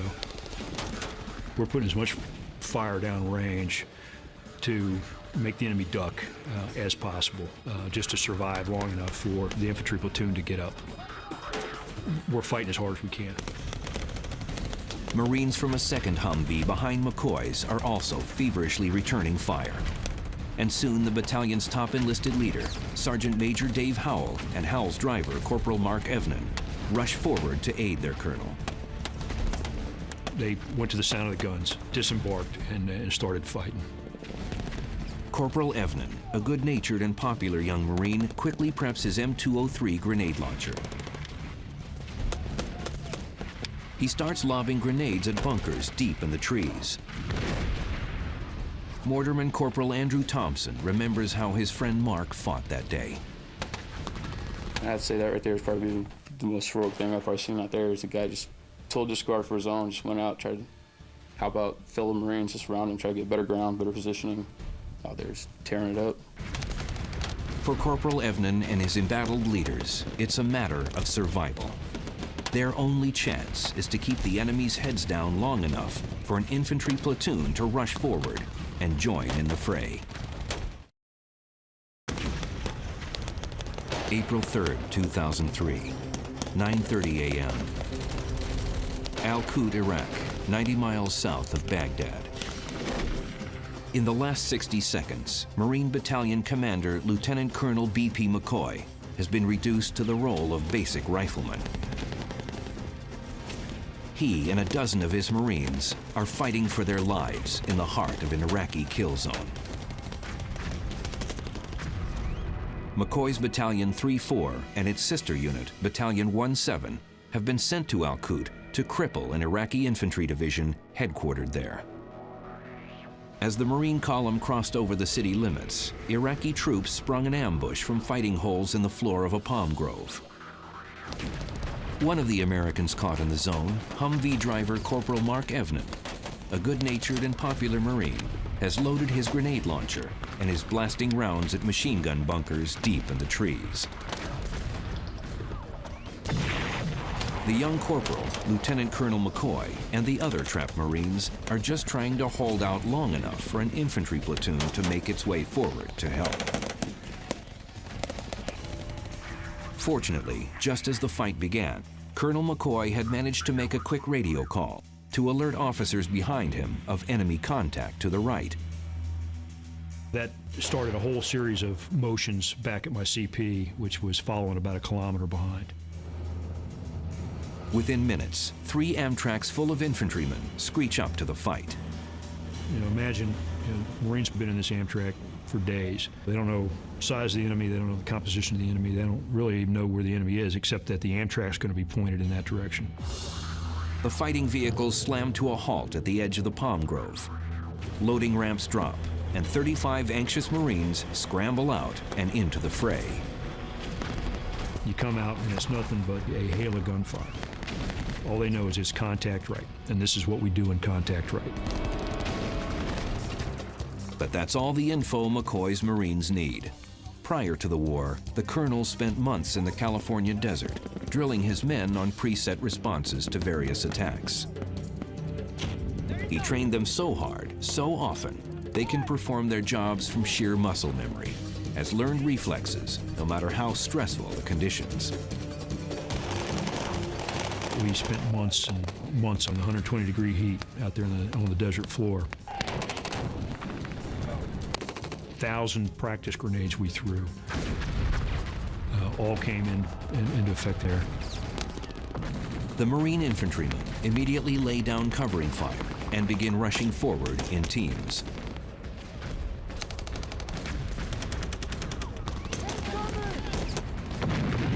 It's a vicious hand grenade fight,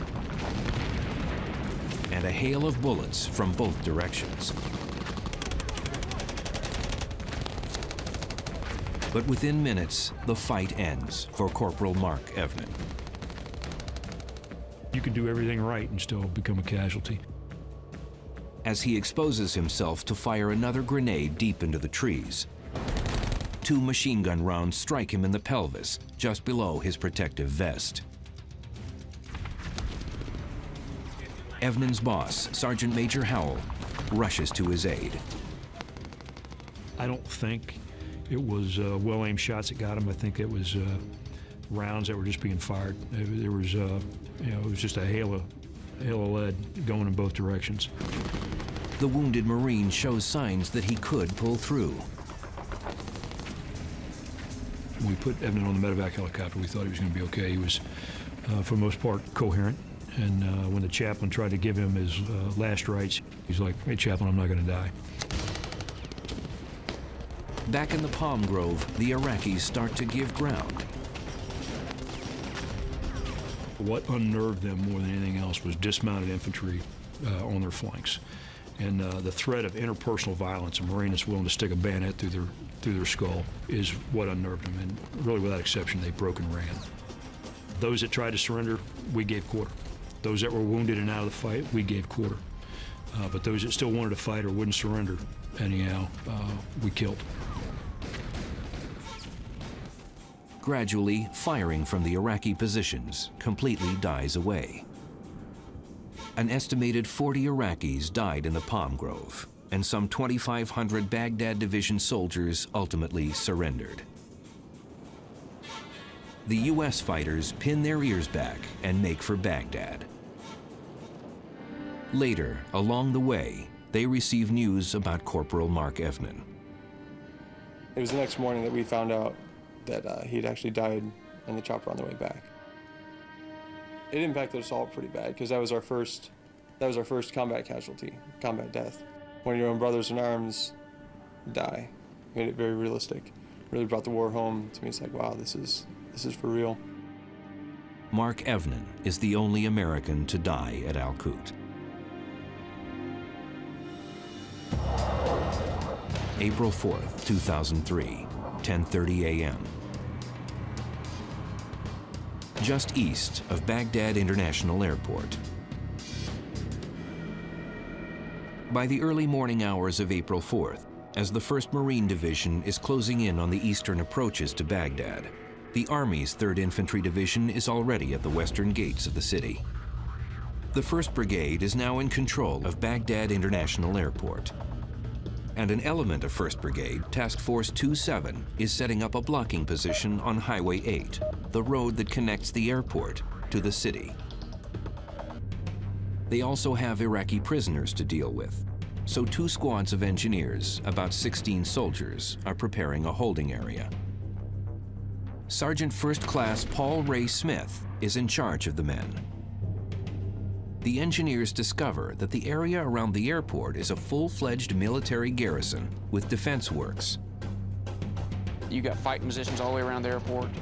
You got concrete towers, walls with wire, and that's where they house their army barracks. It's a fighting position. Sergeant First Class Smith finds a triangular-shaped walled compound next to the roadway. He had this great spot. And it's got a tower that overlooks it. We can put the guards in the towers. It's got a gate. The wall of the compound closest to the highway has no opening, so Smith orders up a combat earth mover to make one. As the engineers set up the compound, Smith orders a couple of soldiers to the far end to stand guard. A sergeant later checks on them and spots trouble. They started seeing people moving around outside of the courtyard. The sergeant borrows a scoped rifle from one of the soldiers to get a better look and spots a cluster of Fedayeen fighters across the open field. He's seen about 5 to 6. They were dressed in black, and they had weapons, small arms. The sergeant reports the sighting to Smith, who comes to see for himself and spots 50 to 75 more Fedayeen. It's a full-blown company-sized attack force headed straight for the compound. Smith commands the tiny group of soldiers to pull back and assume defensive positions. The combat-ready engineers, outnumbered more than 6 to 1, lock and load and brace themselves for what's sure to be a nasty fight.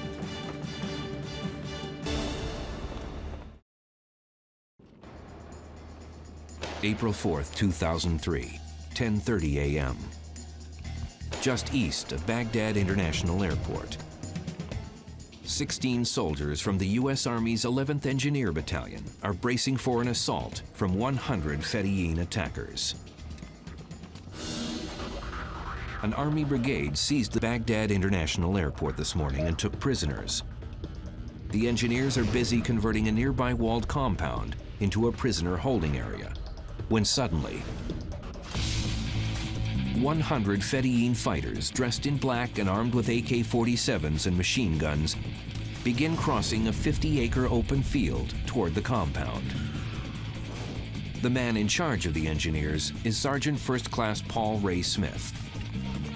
Now he has to organize a hasty defense of the walled area. Everything was a mess. You had no combat vehicles up there. You couldn't shoot out, there's walls. You could only shoot from the gate where you could see out. It wound up being an awkward spot. Smith sets up a skirmish line on the street side of the compound and then orders a staff sergeant to round up a Bradley fighting vehicle, a heavily armored troop carrier with massive firepower. Smith and 3 other soldiers escort the vehicle across the compound and out a metal gate on the other side. Just outside the gate, the lead starts flying. The Bradley unleashes its machine gun on the enemy crossing the field. And Smith and the other soldiers start beating back the Fedayeen with their M16s and automatic weapons. Smith even takes a shot at them with an AT-4 shoulder-fired rocket. Meanwhile, a lightweight APC, armored personnel carrier, arrives to support the fight. And it's just in time, because the Bradley fighting vehicle soon has to pull back. My understanding is he needed ammo. He didn't have ammo, so that's why he left. But the second vehicle is on the scene just moments when it takes a direct hit from an enemy mortar round. The blast wounds all 3 soldiers inside. Evacuating them pulls several of Smith's riflemen away from the fight. You can't leave the casualties all lay, fight the fight, and then come back or all bleed to death. The APC's 50 cal is still operational, so Smith mans it and opens fire.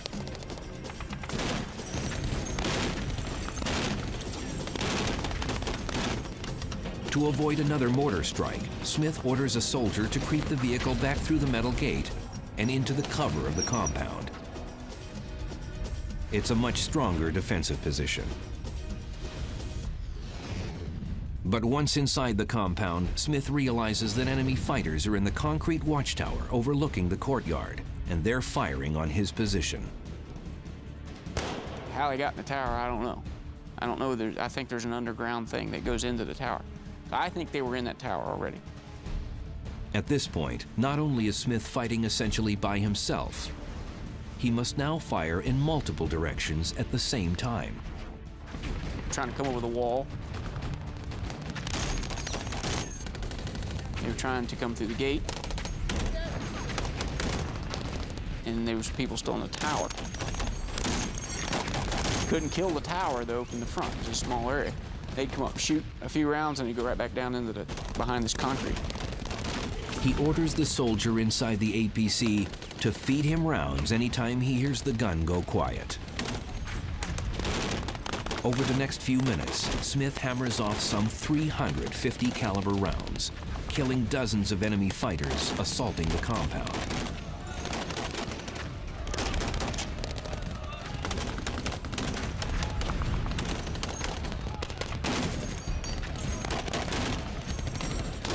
His fellow engineers finally managed to stop the firing from the tower. People in the tower were controlling the deal. We went around to the side of the tower. We killed those guys, and from that point, everything pretty much so went quiet. But just before the firing completely dies away, Paul Smith's gun suddenly stops. A bullet has struck him beneath the chin. I think that one of the rounds from the tower shot down and hit the top of the APC, and it came back up. That's what it looked like to me. But the selfless fighter has already stopped the attack and killed an estimated 50 assailants. The next morning, at another part of the airport, Smith's company holds a memorial service for him. We had 7 guys picked out, and they went and did the 21-gun salute. Chaplain spoke. Some of the guys spoke from the platoon. They had different things. They wanted to come up and say a few words. So, and that's about the best we could do.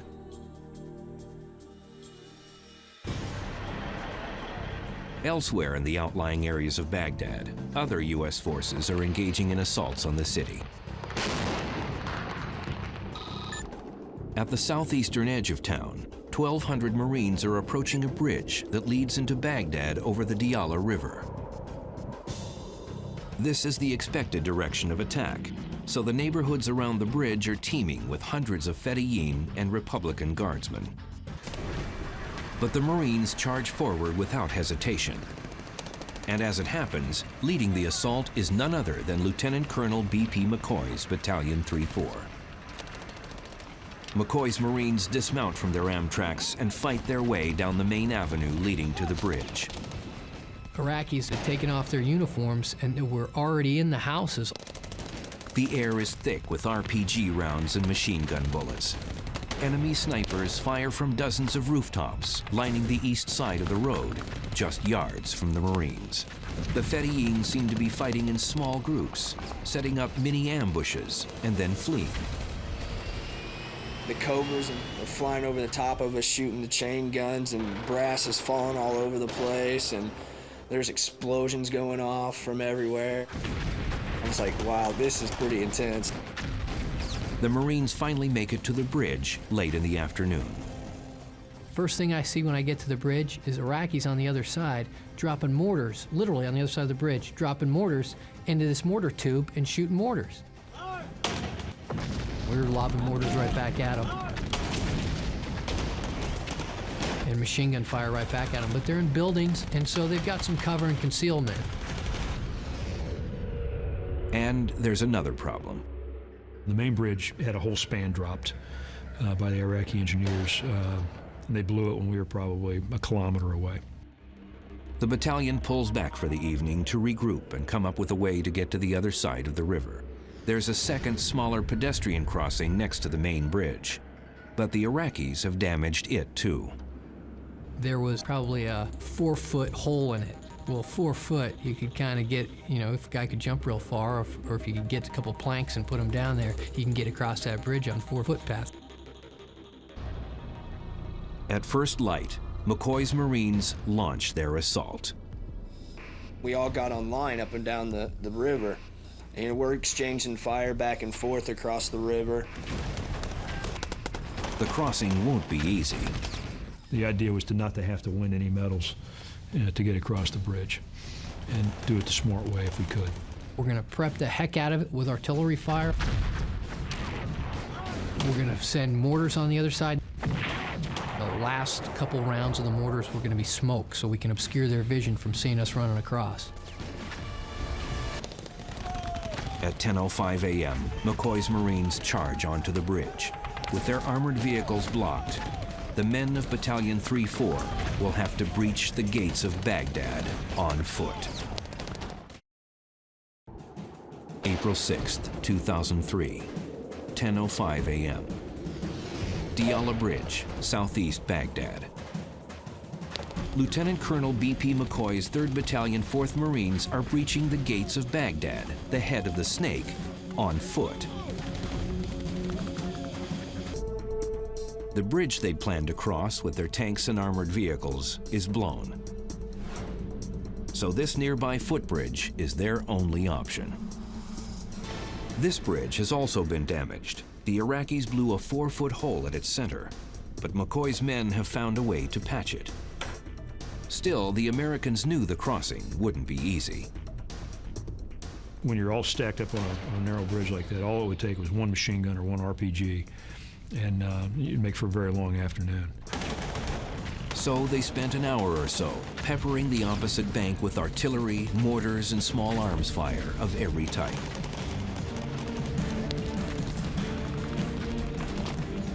Then, while still under enemy fire, the men of Kilo Company, commanded by then Captain Kevin Norton, charge forward with the makeshift bridging equipment.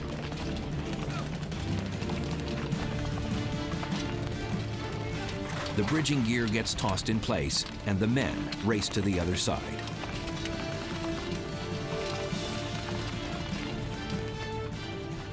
The United States Marines are officially in Baghdad.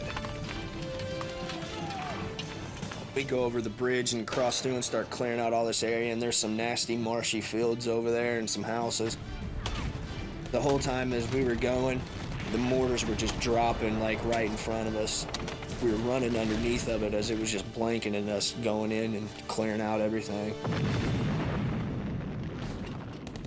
Iraqi fighters take shots here and there, but most have already deserted their positions. But there are new problems to deal with on this side of the bridge. Radio traffic is coming over that they're using ambulances as vehicles to shoot from. They're using civilian vehicles. They're like, listen, everything is shady.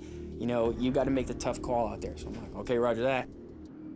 And then there comes this vehicle at us. I immediately start thinking like, okay, I got a vehicle coming. And there's like a little bit of a military base that was over there. And it was a Mercedes. I was like, it's a nice car. Everyone knows not to drive. The Marines signal the driver to stop, but he ignores the warning. I was like, I need to stop that car. So I raised my weapon. Sergeant Funk had raised his weapon, and we shot into the window of the oncoming car. So bam.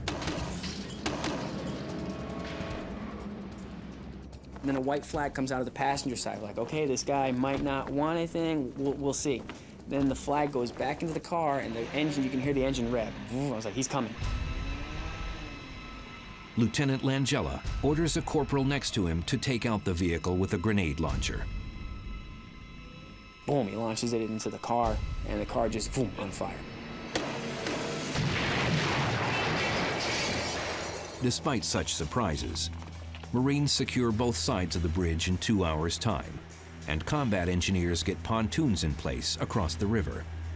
The lead elements of the 1st Marine Division enter the Iraqi capital. Once they were across the bridge into Baghdad, they could sense that the fight wasn't going to be as tough as people thought it was, so they began to roll forward. We had expected the Iraqi version of Stalingrad, Saddamgrad. Didn't happen. And once they make it roughly halfway to the center of town, they start seeing smiling civilians, women and children, along the sidewalks. We moved in, the crowd started coming out, and then next thing you know, it's basically a parade. They're out in the streets waving kids were really happy to see us. That was really rewarding, just being able to pull in there and know that these people really appreciated what we were doing up there. Soon, Lieutenant Colonel McCoy's battalion gets called to the Palestine Hotel. And it just so happens that next door to the hotel is Baghdad's Firdos Square. At the center of the square is a towering statue of Saddam Hussein. McCoy's Marines are in the square when euphoric Baghdad citizens attempt to pull the statue down. The Iraqis soon beg the Marines to help. I had a million and one other things going on, but Captain Brian Lewis, the tank company commander, comes up and says, "Hey, I can pull that thing down with the M88, which is our big tank retriever, the giant crane on it." Said, "Yeah, Roger. Let me check with Colonel Hummer." Called Colonel Hummer, my hire, told him what was going on. Say, "I recommend we pull it down." And he says, "Man, go ahead. Just don't drop it on anybody." The tank retriever revs its engine and lurches forward. CNN was broadcasting this. At the White House, Secretary Powell, the Secretary of State, had just gone in to see the president and saw this and said, "The president has to see this." The gigantic figure of Saddam topples down. An explosion of applause and cheers erupts from the crowd. We had no idea that it was going to be, an iconic moment for the war. Not till we saw it later did we realize that. By April 12, 2003, Baghdad is considered secure enough, if only temporarily, to release U.S. combat units to other trouble spots in Iraq. The snake no longer has a head. The enemy that remain in the capital shed their uniforms and dissolve into the population. The enemy was pretty smart that way because they just blended in with the crowd. American military might had overcome the Iraqi army and Fedayeen guerrillas for a variety of reasons, not least of which were a lack of determined leadership and, in many cases, poor individual combat training. They did not fight as an integrated unit, so you could probably point to their command and control or lack thereof, and just lousy shots. They were the gang that couldn't shoot straight. And there's a lot of Marines that probably walked out of there, myself being one of them, because these guys were lousy shots and should have had us dead to rights, but just missed when it counted, and we didn't miss. Indeed, U.S. troops across the board rose to the challenge. They made history. Every war, it's the individual soldier down on the ground that actually has to close that last 300 yards with the enemy. The pointy end of all our strategy and national policies comes down to that kid that was last year's high school senior, crossing no man's land and coming to blows with the enemy. America's youth is well intact. They are tough, smart, dedicated. Very impressive. I mean, it's humbling to be in their presence.